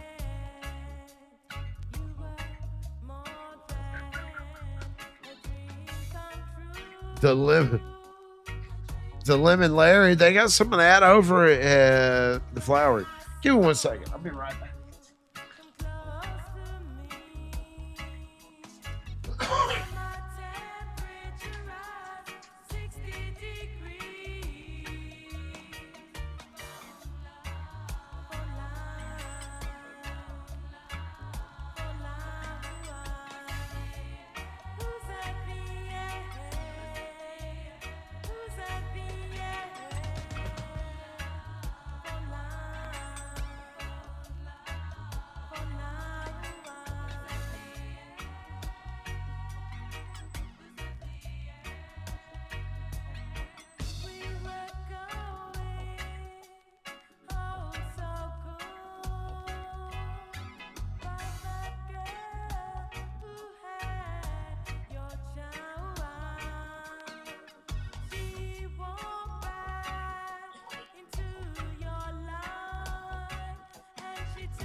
I got to move the damn house. And oh shit, a couple weeks, man. That's sore as a bitch. I'm just gonna rent me a trailer and pull it with my damn truck because we ain't going that far. Dude, they grew the real G13 down there in Oxford, Mississippi at the at the motherfucking Or was it Mississippi State? Yeah, it was Mississippi State or Oxford. I can't remember. It was in Mississippi where they grew that shit at the college. I remember all kind of stories of people talking about breaking in and stealing it and all this and that. I've seen it. I've seen a video of some Canadian dude using that motherfucker. He was like, his whole apartment was stunk up so bad. And he was just laughing about it. I was like, must be nice to just be able to fucking grow some shit and stank up the whole apartment building and then laugh.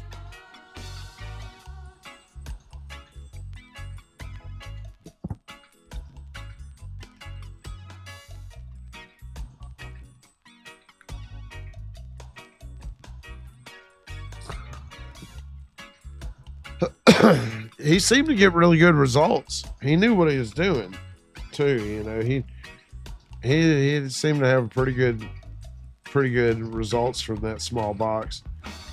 But he did it, you know, he managed his canopy and all that really well. He made one plant look good, dude. He sold the fuck out of that V-Grow box, did it? Yeah, they had that one plant looking so good in there. He got a pretty good yield out of it, I would say. Man, I want to be able to grow so I can just get me a big fat tent. Dude, you can get damn near the same price. Once you get into a 5x5 tent, it's only like $100 more to get a fucking 4x8 tent. And a 4x8 tent gives you a lot more fucking floor space, you know. And then a few hundred more, you can get a fucking 5x10.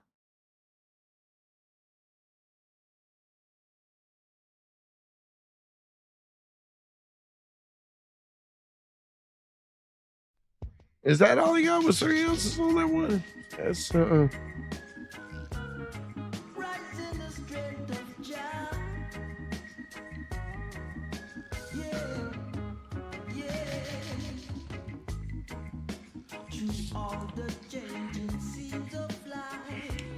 ounces. I don't know. 3 ounces seem kind of light. What am I supposed? I'm hitting that blue magic. I'm waiting on the motherfucking sugar cane and the Space Gorilla to pull up today.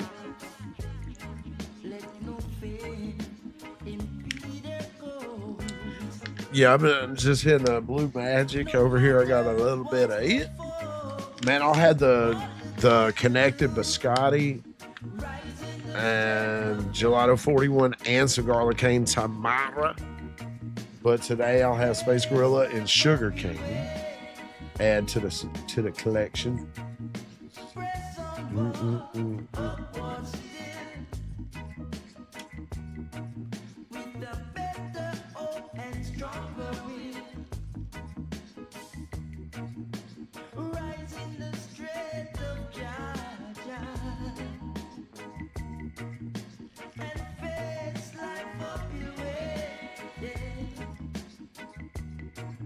Oh yeah.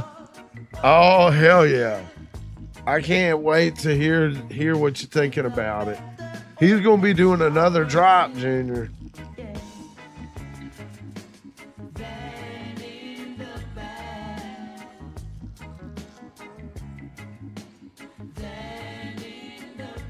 Some lemon tree. You know, apparently, man, it's a real fucking like it's some shit about that lemon tree cut. God dang. Oh man, it's like some drama about that shit.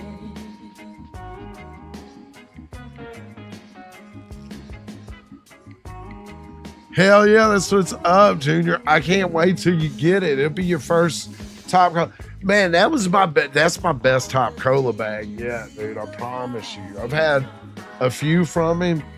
Had some spicy cookie one day. He's always got some different shit. And that particular super booth it's like a grapefruit pheno, right? more than a cherry, like a more than a you taste more grapefruit, and it's, I like it. I got it in my room now in the drawer, curing up. It's gonna sit in there for a week or two. I'm gonna try that big ass bud I got a couple big buds, but I'm trying to keep it in there and let it cure up. I need to not buy anything. I need to fucking quit spending money because my ass getting broke, and I gotta move to my house that I'm buying. And yeah.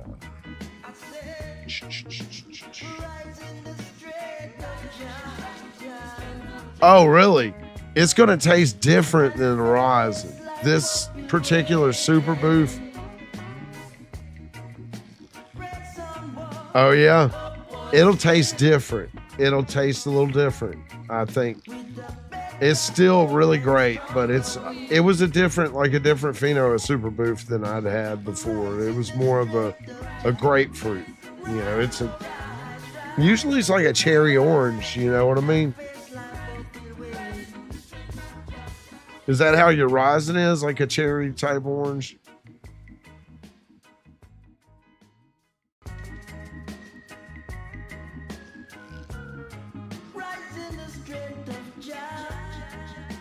You had lemon skunk seeds or the lemon tree seeds. Dude, there's some drama. I don't know the story behind it, but they I just heard it mentioned like on First Smoke of the Day about like one of those cuts. There's a bunch of drama around.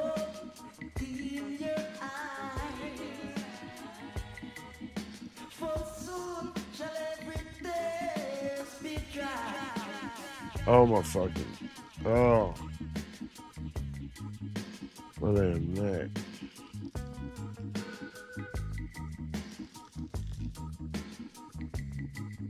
Barney's Farm or Herbie's Head Shop? Okay.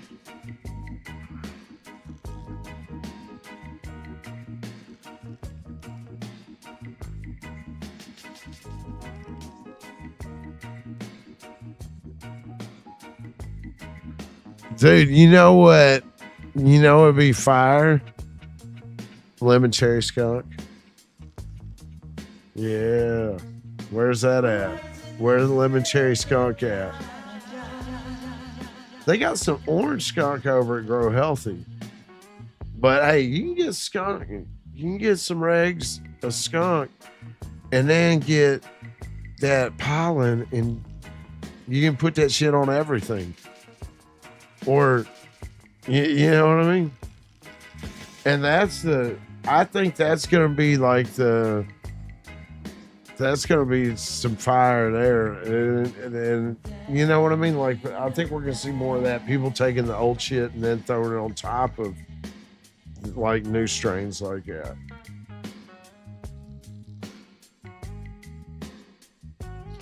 Why not? Do a little experimentation, right?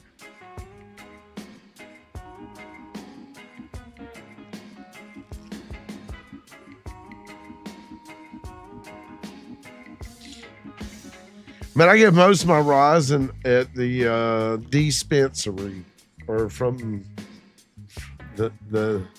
I have to inspect the dank tank. I'm not big on new companies, man.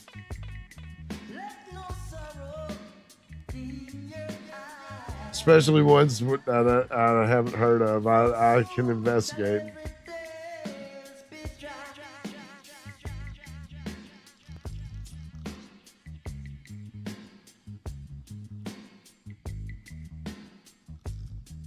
Hell yeah! What'd you get again, Gordon? I forget. I'm sure you told me, but I forgot, and I'll forget again. Joker. Man, those are all great choices, Bruce. How amazing is it being alive and having all these wonderful flavors of cannabis?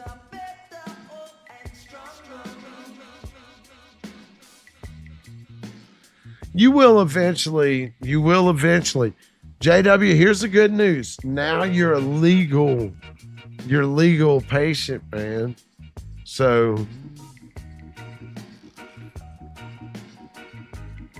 congratulations.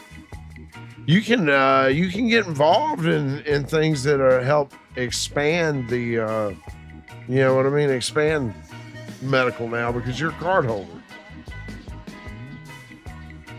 and it's federal.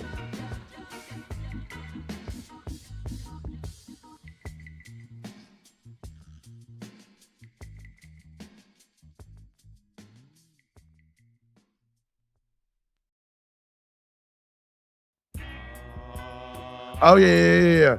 How is it? Is it the fire or what? Is good?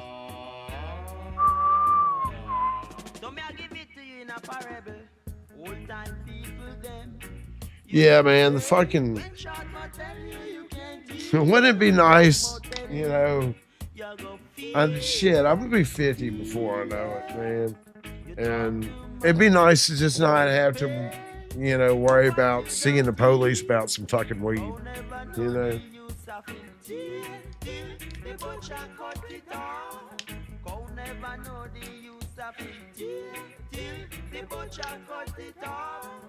Mm-mm.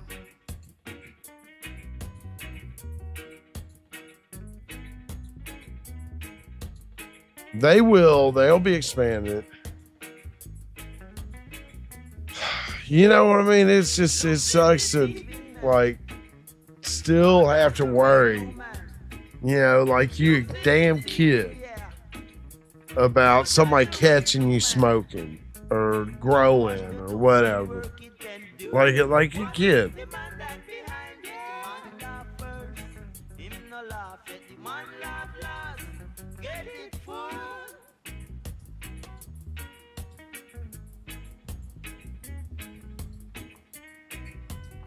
TG, I agree.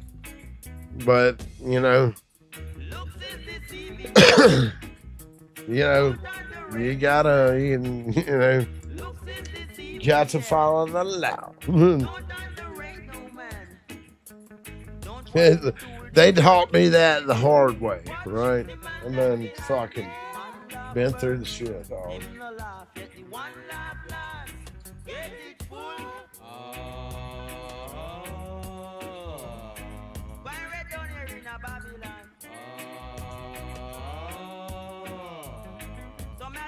Exactly. You should not be like fucking 50 years old stressing about a goddamn plant in your backyard. And you know, I don't know where you live, but I know where I live. The police show up. They probably gonna act like I've got a fucking weapon out. You know, if they see a plant, get on the ground. You know, oh my God, do you see that? He's got cannabis plants. You know, it's yeah, you know, I remember I had some one time growing, and I wasn't doing shit. I didn't have 10 or nothing. This was shit. This is probably like 2001 or some shit. I just had some fluoro bulbs and sprouted some seeds. I don't even know where I got them from. I had them in some dirt. And I had this big closet. And man, my fucking sheriff knocked on the door. I was living with my damn, baby mama out here in these apartments. And I didn't know what they were for. You know, they wasn't looking for me. But I didn't answer that door. And I mean, I'd just been in there fucking with these little seedling plants. And man, dude, you talking about stress, and I was like, I had other shit going on. I just got home from fucking prison. I was barely 21. I think I just turned 21. And dude, I was like, fuck this. Well, let me tell you, baby mama always had some damn warrants and had a police showing up looking for her.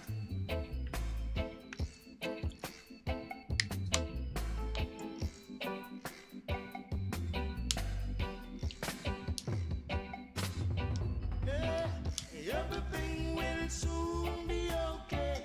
As soon as the war is over, the children will be free to come over. Oh yeah, they'll really they'll fuck up your time good.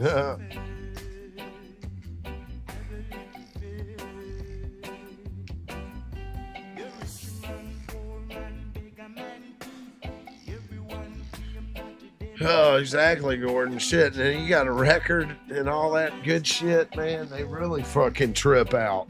My record's old as hell, so maybe, they don't take that into account as much. I don't know. I just don't want to be a fucking criminal, dude. Why we gotta be criminals? Why can't they fix the fucking law? Finally, it's some bullshit, dude. It's crazy. Half the country can do this thing, and the rest of us get treated in such an insane way that it's like the contrast is. That's the reason a black market exists the way it does, because the demand still exists. But our laws are so crazy in some other states, while they're not so in other states. Exactly, man. Exactly, Edgardo. I mean, you can fuck off money or whatever. You're always going to get more money. But time's the one thing you never get back, man. I always hate when somebody fucks off my time. Like I go to meet somebody and they have me wait and shit. Shit, I might wait 5 minutes on your ass. I'm gone. Don't show up late to meet me, because I'll fucking pull off.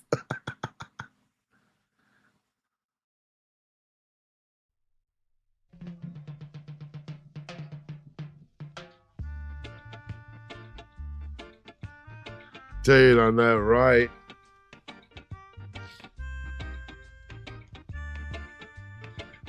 Dude, we've got to do something about home grow for adults. Like, it's and I mean, there's so many reasons for it, because number one, the damn medical dispensaries, they're gonna offer and sell products that are selling on the market. They're not gonna make that. You're not gonna find type 2 flower at True Leaf or any dispensary. You'll find a bunch of young bud tenders that are gonna look at you like you're insane when you start asking about different types of flower outside of type 1 cannabis, and most of them don't even understand the chemo types.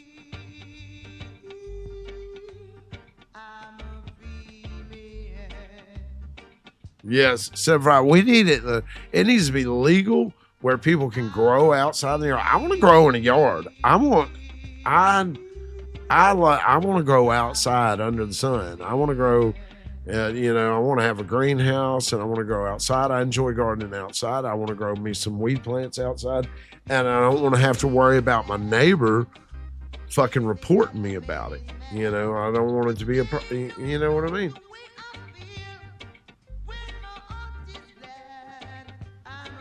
Exactly. A lot of bud tenders don't even know what types of hash they're selling and shit.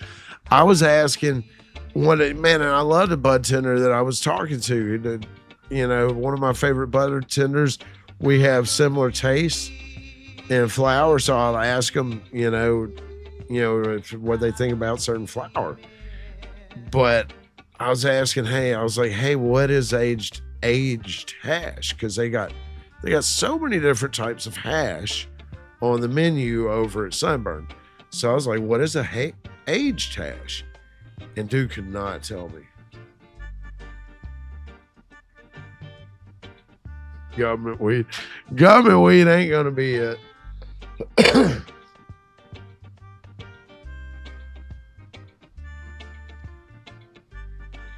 We are gonna have to the possibility, we need to go ahead and get this home grow movement, national home grow movement.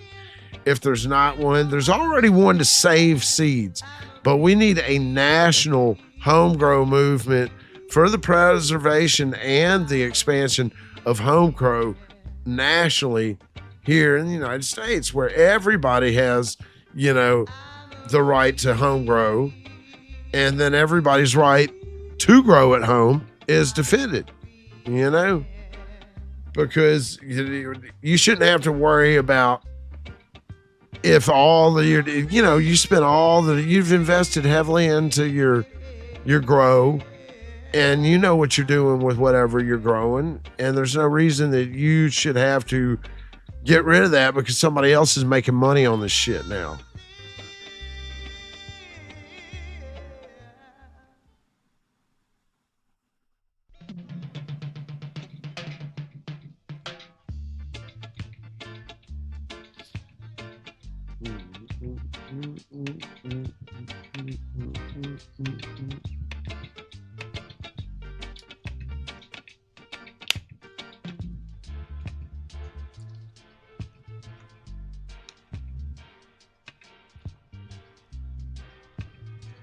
Exactly, man. Everybody should be able to grow 6 plants, and then you get a damn doctor's fucking approval to grow more, you know. And the only thing that they should be able to legislate locally is if you can have it indoor or outdoor. You know what I mean? What we need to figure it out. We need to get a major initiative for this thing started. I don't know how to do it. I need to. We got to figure this thing out. I know a librarian. He can research it. How can we get a major national home grow initiative going?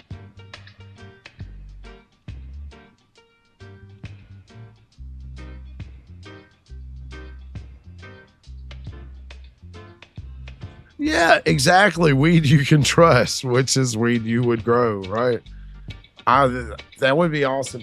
I would love to see what some of these seeds that I have are going to do, because I'll never see them anywhere else. I've got genetics here in my refrigerator that I'll never know what they're going to do if I can't grow them. You know what I mean? And it's not like I have a fuck ton of these seeds. I just got like, I have a lot of different strains, but I might have 3 or 4 seeds of this, 3 or 4 seeds of that. And, you know, who knows what I'll get out of all the damn seeds I got. So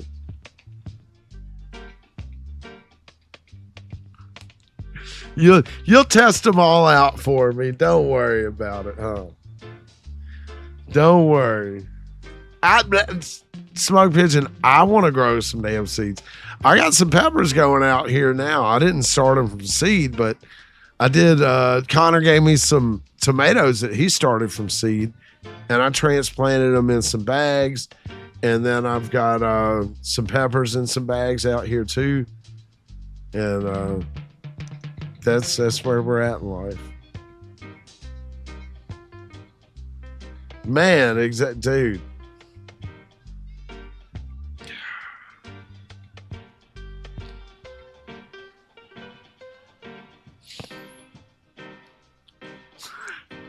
Just imagine being able to grow your stress reliever without having to stress about the police fucking busting you for it.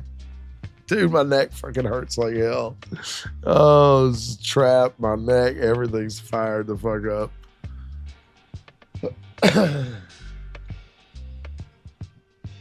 You know what? It doesn't matter if I got female seeds or not, man. A lot of breeders rather have male seeds, you know? So, you know what I mean? I can, if I get males, and, you know, great. I got males of those strains. So then I can dry out that pollen and I can freeze that and make some seeds of some other shit. You know? You got to find the silver lining in things, right? I'm listening to some of these breeders interview, and they're hoping to find males. They're like, I hope I can find a male.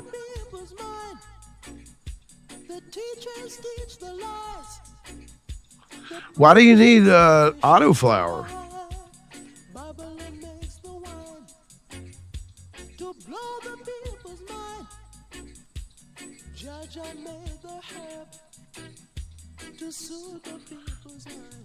That's good, Edgardo. That's good.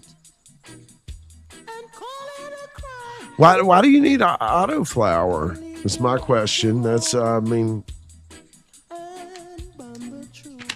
all you got to do is change the light when you get ready to change the light cycle with the photo, and that's it. And there you go. And you can trigger the flower whenever you want. You know what I mean? Confusion of the land, judgment is at hand. The teachers teach the lies, the preachers establish it high. Well, it's not about the yield, it's about the fucking fire. It's about the experience, right?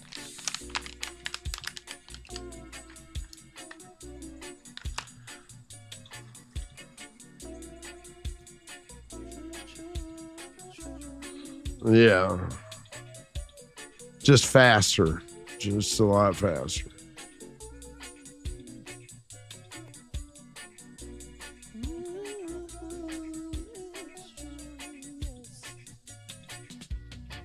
When you read the morning paper, murder is the headline. What, with photos and autos? Confusion on the land, judgment is at hand. Yes, it's true. Everyone knows it's true. Yes, it's true. The teachers teach the lies. The preachers establish it high. Babylon makes the wine to blow the people's mind. Yeah, but with the autos, you don't get like different phenos either, right? You're getting like, not really, you know, not like you do with regs. Like you'll get totally different phenos and shit like that. Yes, it's true, true, true.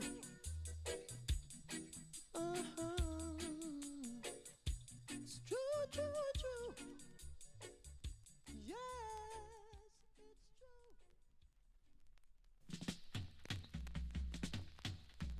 it's true.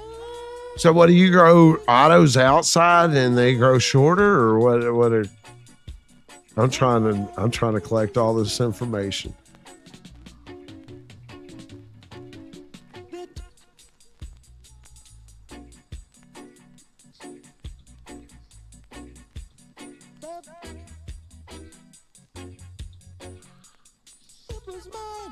But how's it smoking? What awards they winning with it, man, besides yield and fucking fast? What's the flavors? I mean, and you know, and what are they winning with it?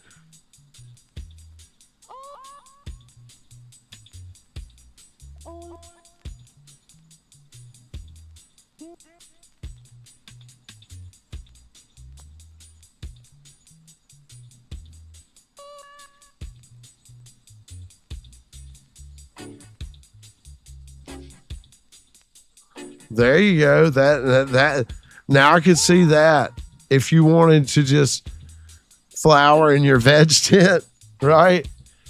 You just throw some autos in there. I could see that. I'm more interested in like, you know, I could see maybe doing a couple auto runs, like you said, fast, just getting used to growing it and all that, learning about growing and you know, making your mistakes with that stuff. But man, dude, it just hunting out different phenos would be so much fun to find, you know, just crazy different phenotypes.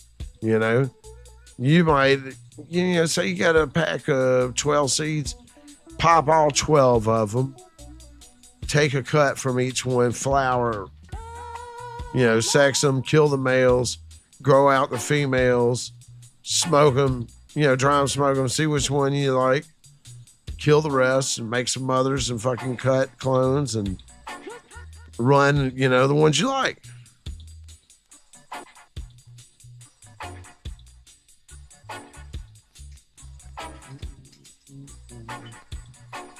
I know that, at Delta in West Memphis, that's how they did everything they did in house. They would hunt whatever packs they had, they would hunt them out, and they would keep two, at least a minimum of two different pheno mothers that were, like way different expressions.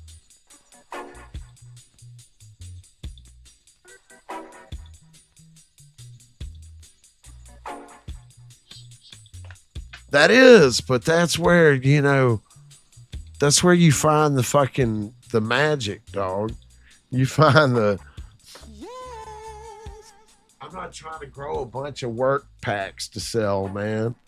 I want to find some fucking magical weed. You know what I mean? That's what I want.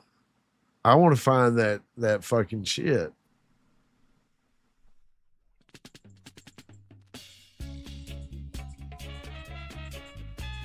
And I mean, if you just grow the seeds out, like all your females, and you flower them and you kill the mothers, and well, there goes that fucking phenotype. It's gone.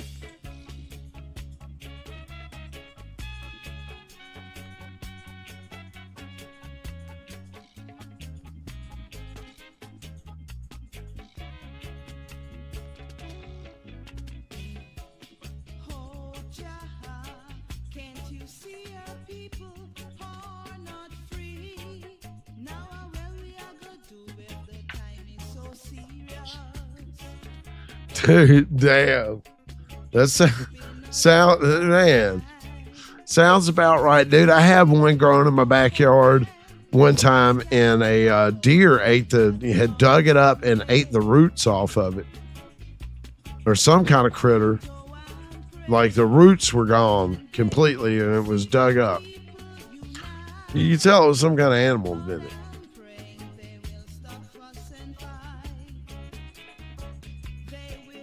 The Autoflower World Cup.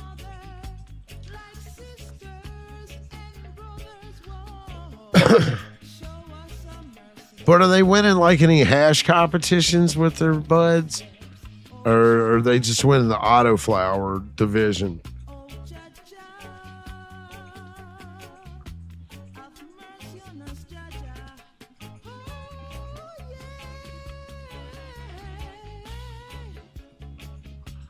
And I don't know. It might be you. It might be me, Romeo.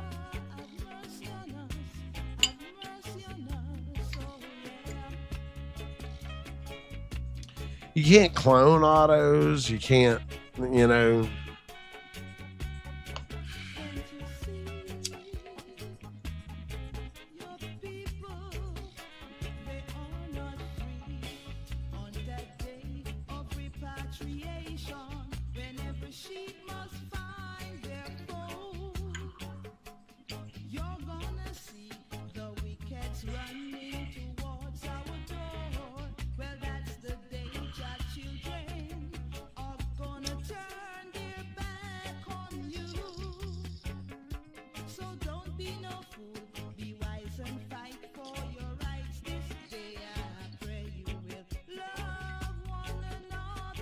Woo!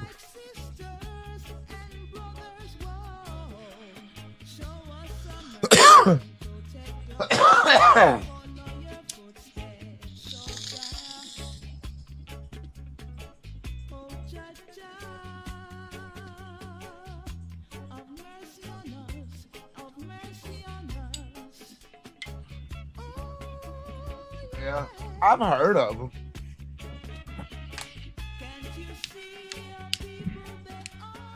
Yeah. I've heard of the Mesfito stuff too.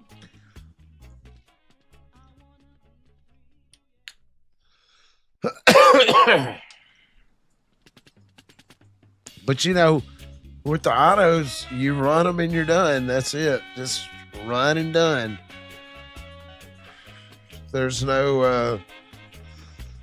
And if that's what you want to do, I guess that's cool.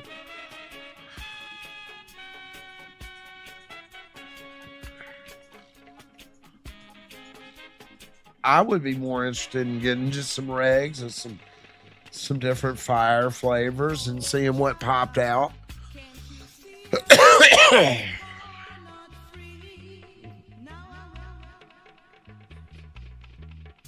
Yeah, I would. I wouldn't, not grow them if somebody gave them to me, but I'm not going to stock up on a bunch of autos. You know what I mean?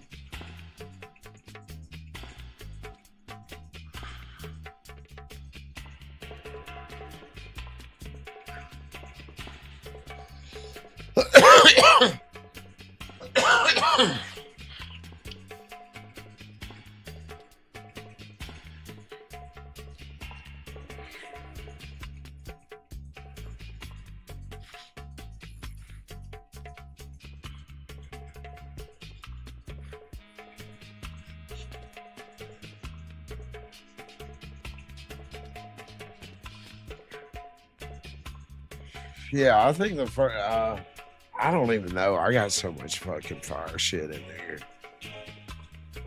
I have some feminized. I don't know if I have any autos. I may have some autos.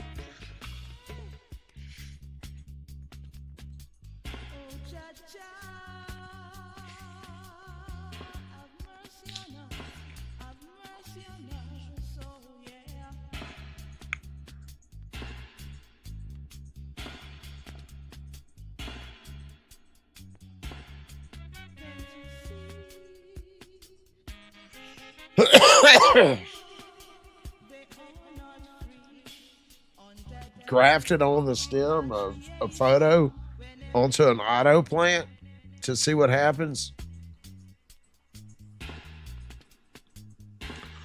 Oh, like after the fucking the auto has been harvested, you're gonna graft to the stem.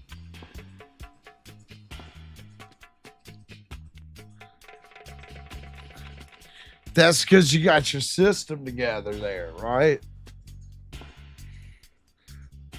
See,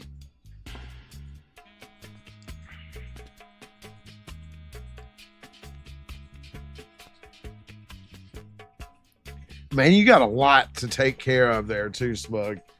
But you can do all the things I'm talking about.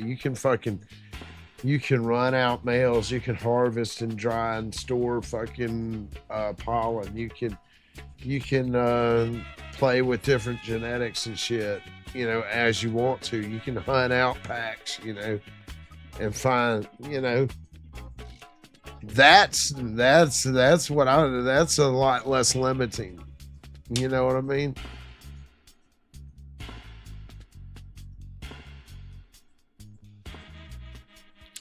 Dude, Moonbow is Moonbow is great, dude. You need to cut some clones and then seed one of them. You know what I mean? Seed them up with something different.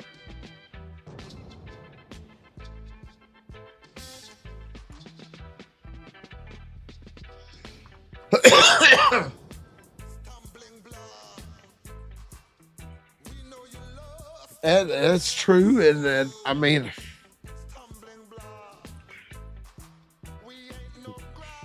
you're still only 3 years into your weed journey, right? You've only been smoking like 3 years. Take your time with playing with all that stuff, JW, because you're still developing your palate with this stuff. You know what I mean? Because cannabis is very deep and diverse. You know what I mean? You're going to come across all sorts of different stuff over time.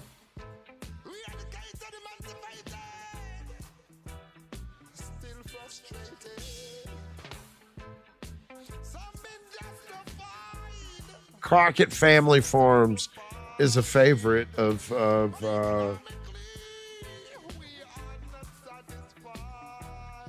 Semper Grows here.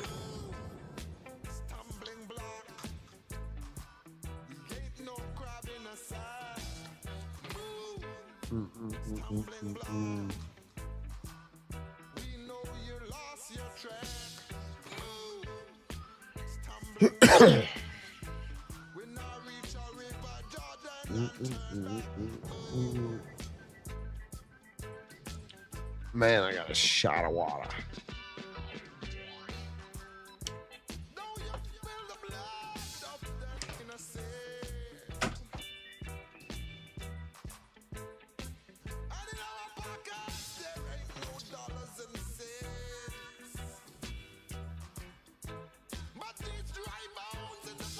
Dude, I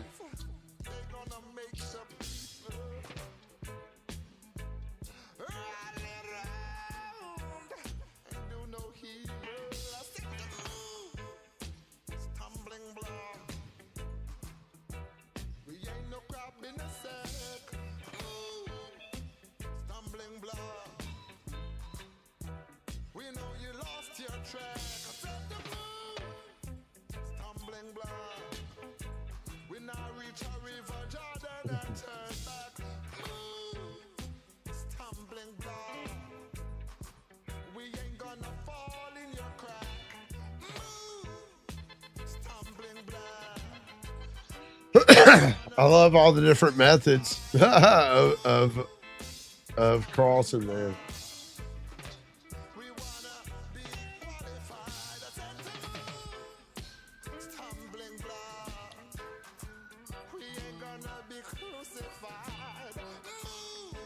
Dude, and that's how fucking like wizard trees or whoever they growing out, they'll get, 4 or 5 different, all those different clones from whatever they got on their drop roll, and then they'll go get a black magic male and shake it in the fucking tent, seed all that shit.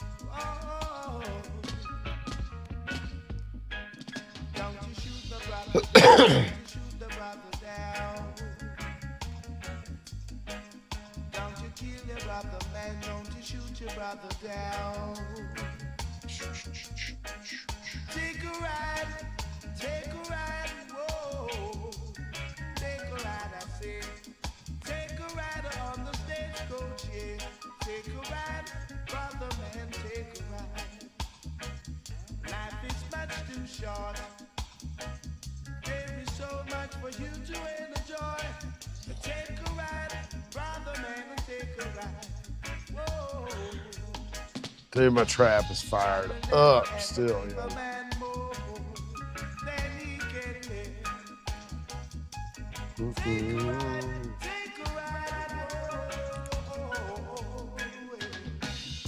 I think my internet might be lagging a little bit. It's a strong possibility.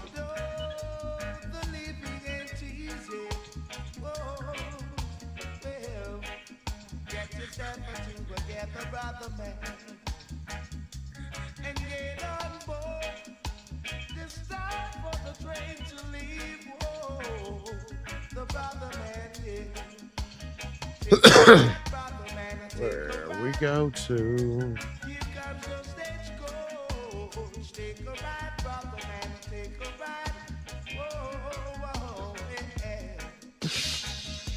It might be my Starlink just playing back to me. Good morning, Stretch, man. How's your flowery orders treating you?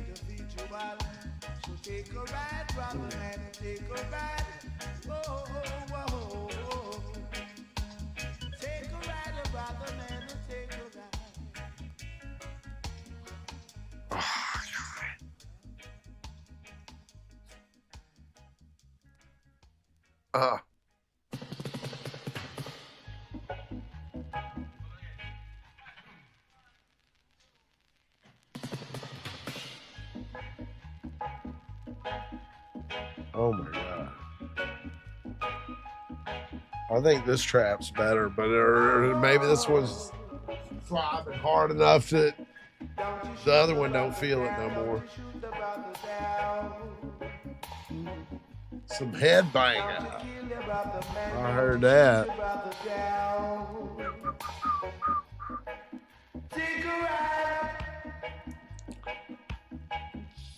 What are we gonna hit? Well, let's hit a ball ripski of this. Man, we about killed this quarter of nebula yesterday. Oh, dude, I woke up at like 4:30 this morning, fucking My shit was hurting so bad I couldn't lay on my side. It's not any better.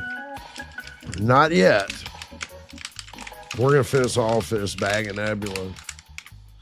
I don't even. That's why I didn't go live last night. This shit was hurting, and I don't even think I ride my bike today. I need to rest a little more and let this shit chill. Maybe I'll find some little super light exercise, dude.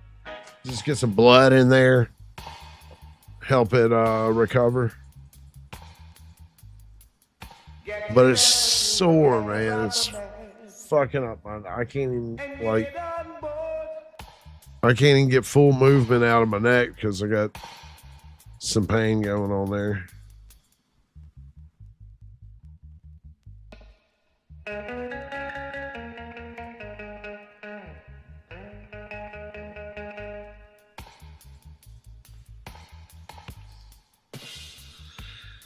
Right. I need to train more for sure. Like, I shouldn't be sore from a little bit bullshit I did because I didn't even really go relatively heavy or anything. You know, Mike did way more weight than I did. He's, you know, pretty much, you know, he was my training partner forever. And man, he is also about to be 63. But he trains regular still.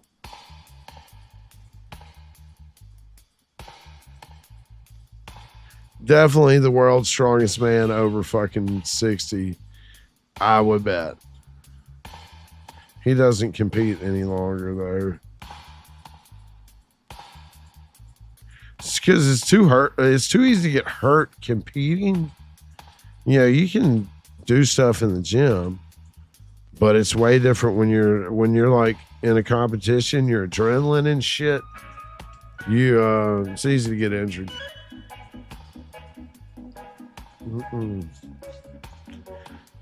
That little Nebula stem was delicious.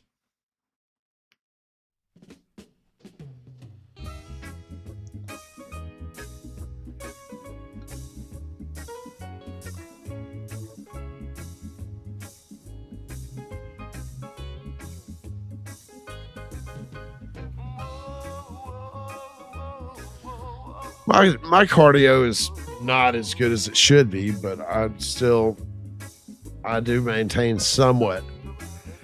I ride my bike around here.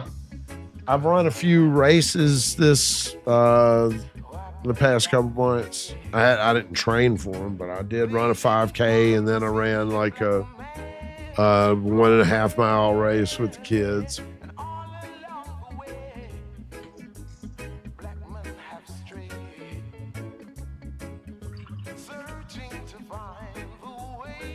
Yeah, I'm fucking trying to work that damn trap muscle and get some blood going in it and get it to not being sore.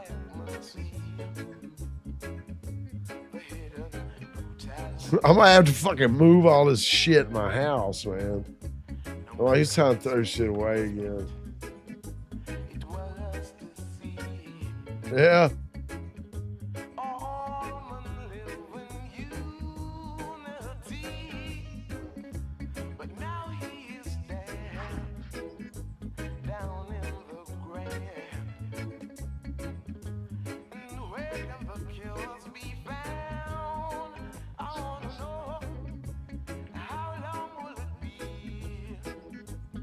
It's definitely good to do cardio if you smoke because it helps clean out your lungs, right?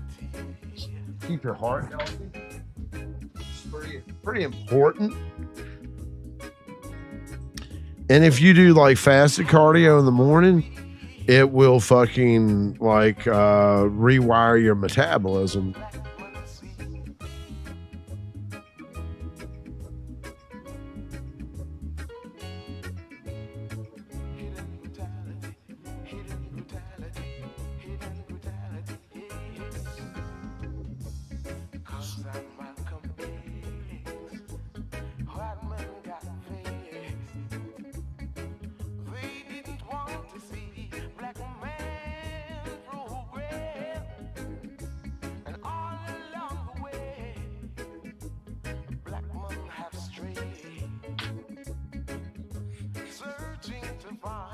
That is not.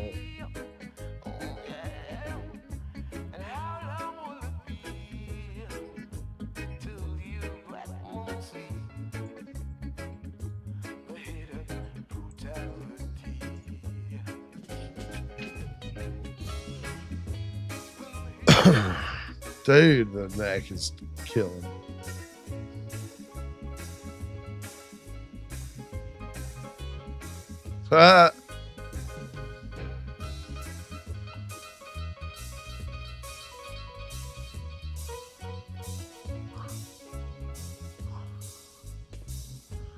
I'll probably get somebody to help me, or I'd fucking,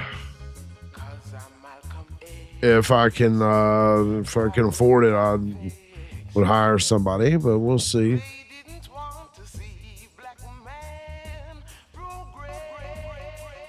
It shouldn't be the bulk of the heavy shit is downstairs, and I can move that shit and load it on a trailer and just pull my truck right up to the garage back here and unload that shit. It's just going to be work. Then I'll have to set up my gym shit in my new garage. Figure out how I'm going to lay it all out in there and situate it with the car and everything else.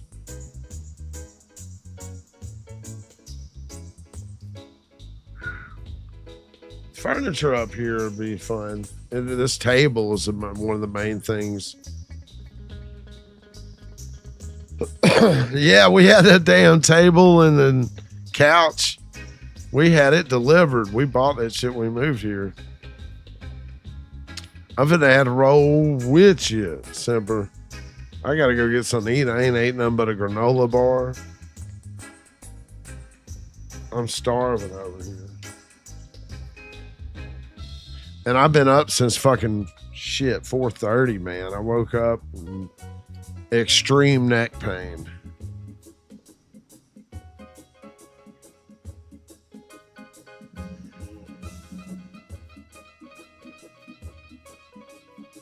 Yeah, I'm sure I can get some of the crew people to help me. If I ask them, they will definitely, Her, Joy's aunt and uncle helped us move a lot of the stuff up here. I'd already broken my fucking rib though, or fractured it. We got fully moved in before I broke my rib all the way.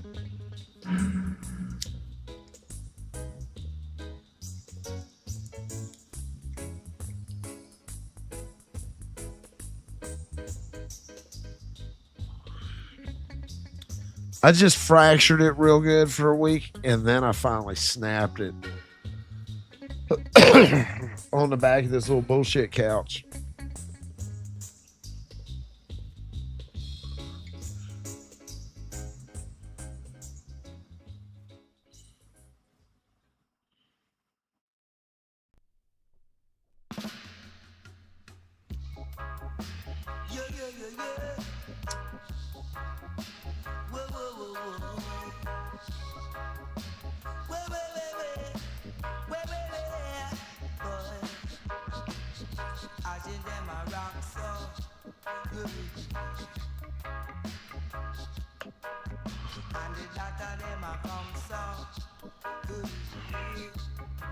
Ooh. This is the last nebula. Oh, shit.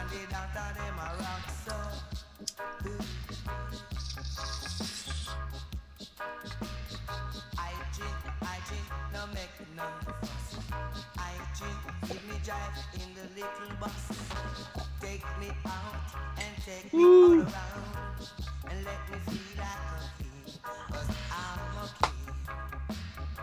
Shit. Yeah, I gotta get my ass up out of here. I'll be back this evening likely, unless my fucking neck is just killing me and I can't take it. But more likely I'll be back. I got Space Gorilla and sugarcane. First time I'm getting sugarcane from Handcrafted. That should be pulling up within the next 3 hours, man. I'll see y'all tonight at 7 p.m. 8 p.m. maybe. Just be looking out. I will catch y'all in. Y'all have a good day. Appreciate you tuning in and smoking as always. Peace.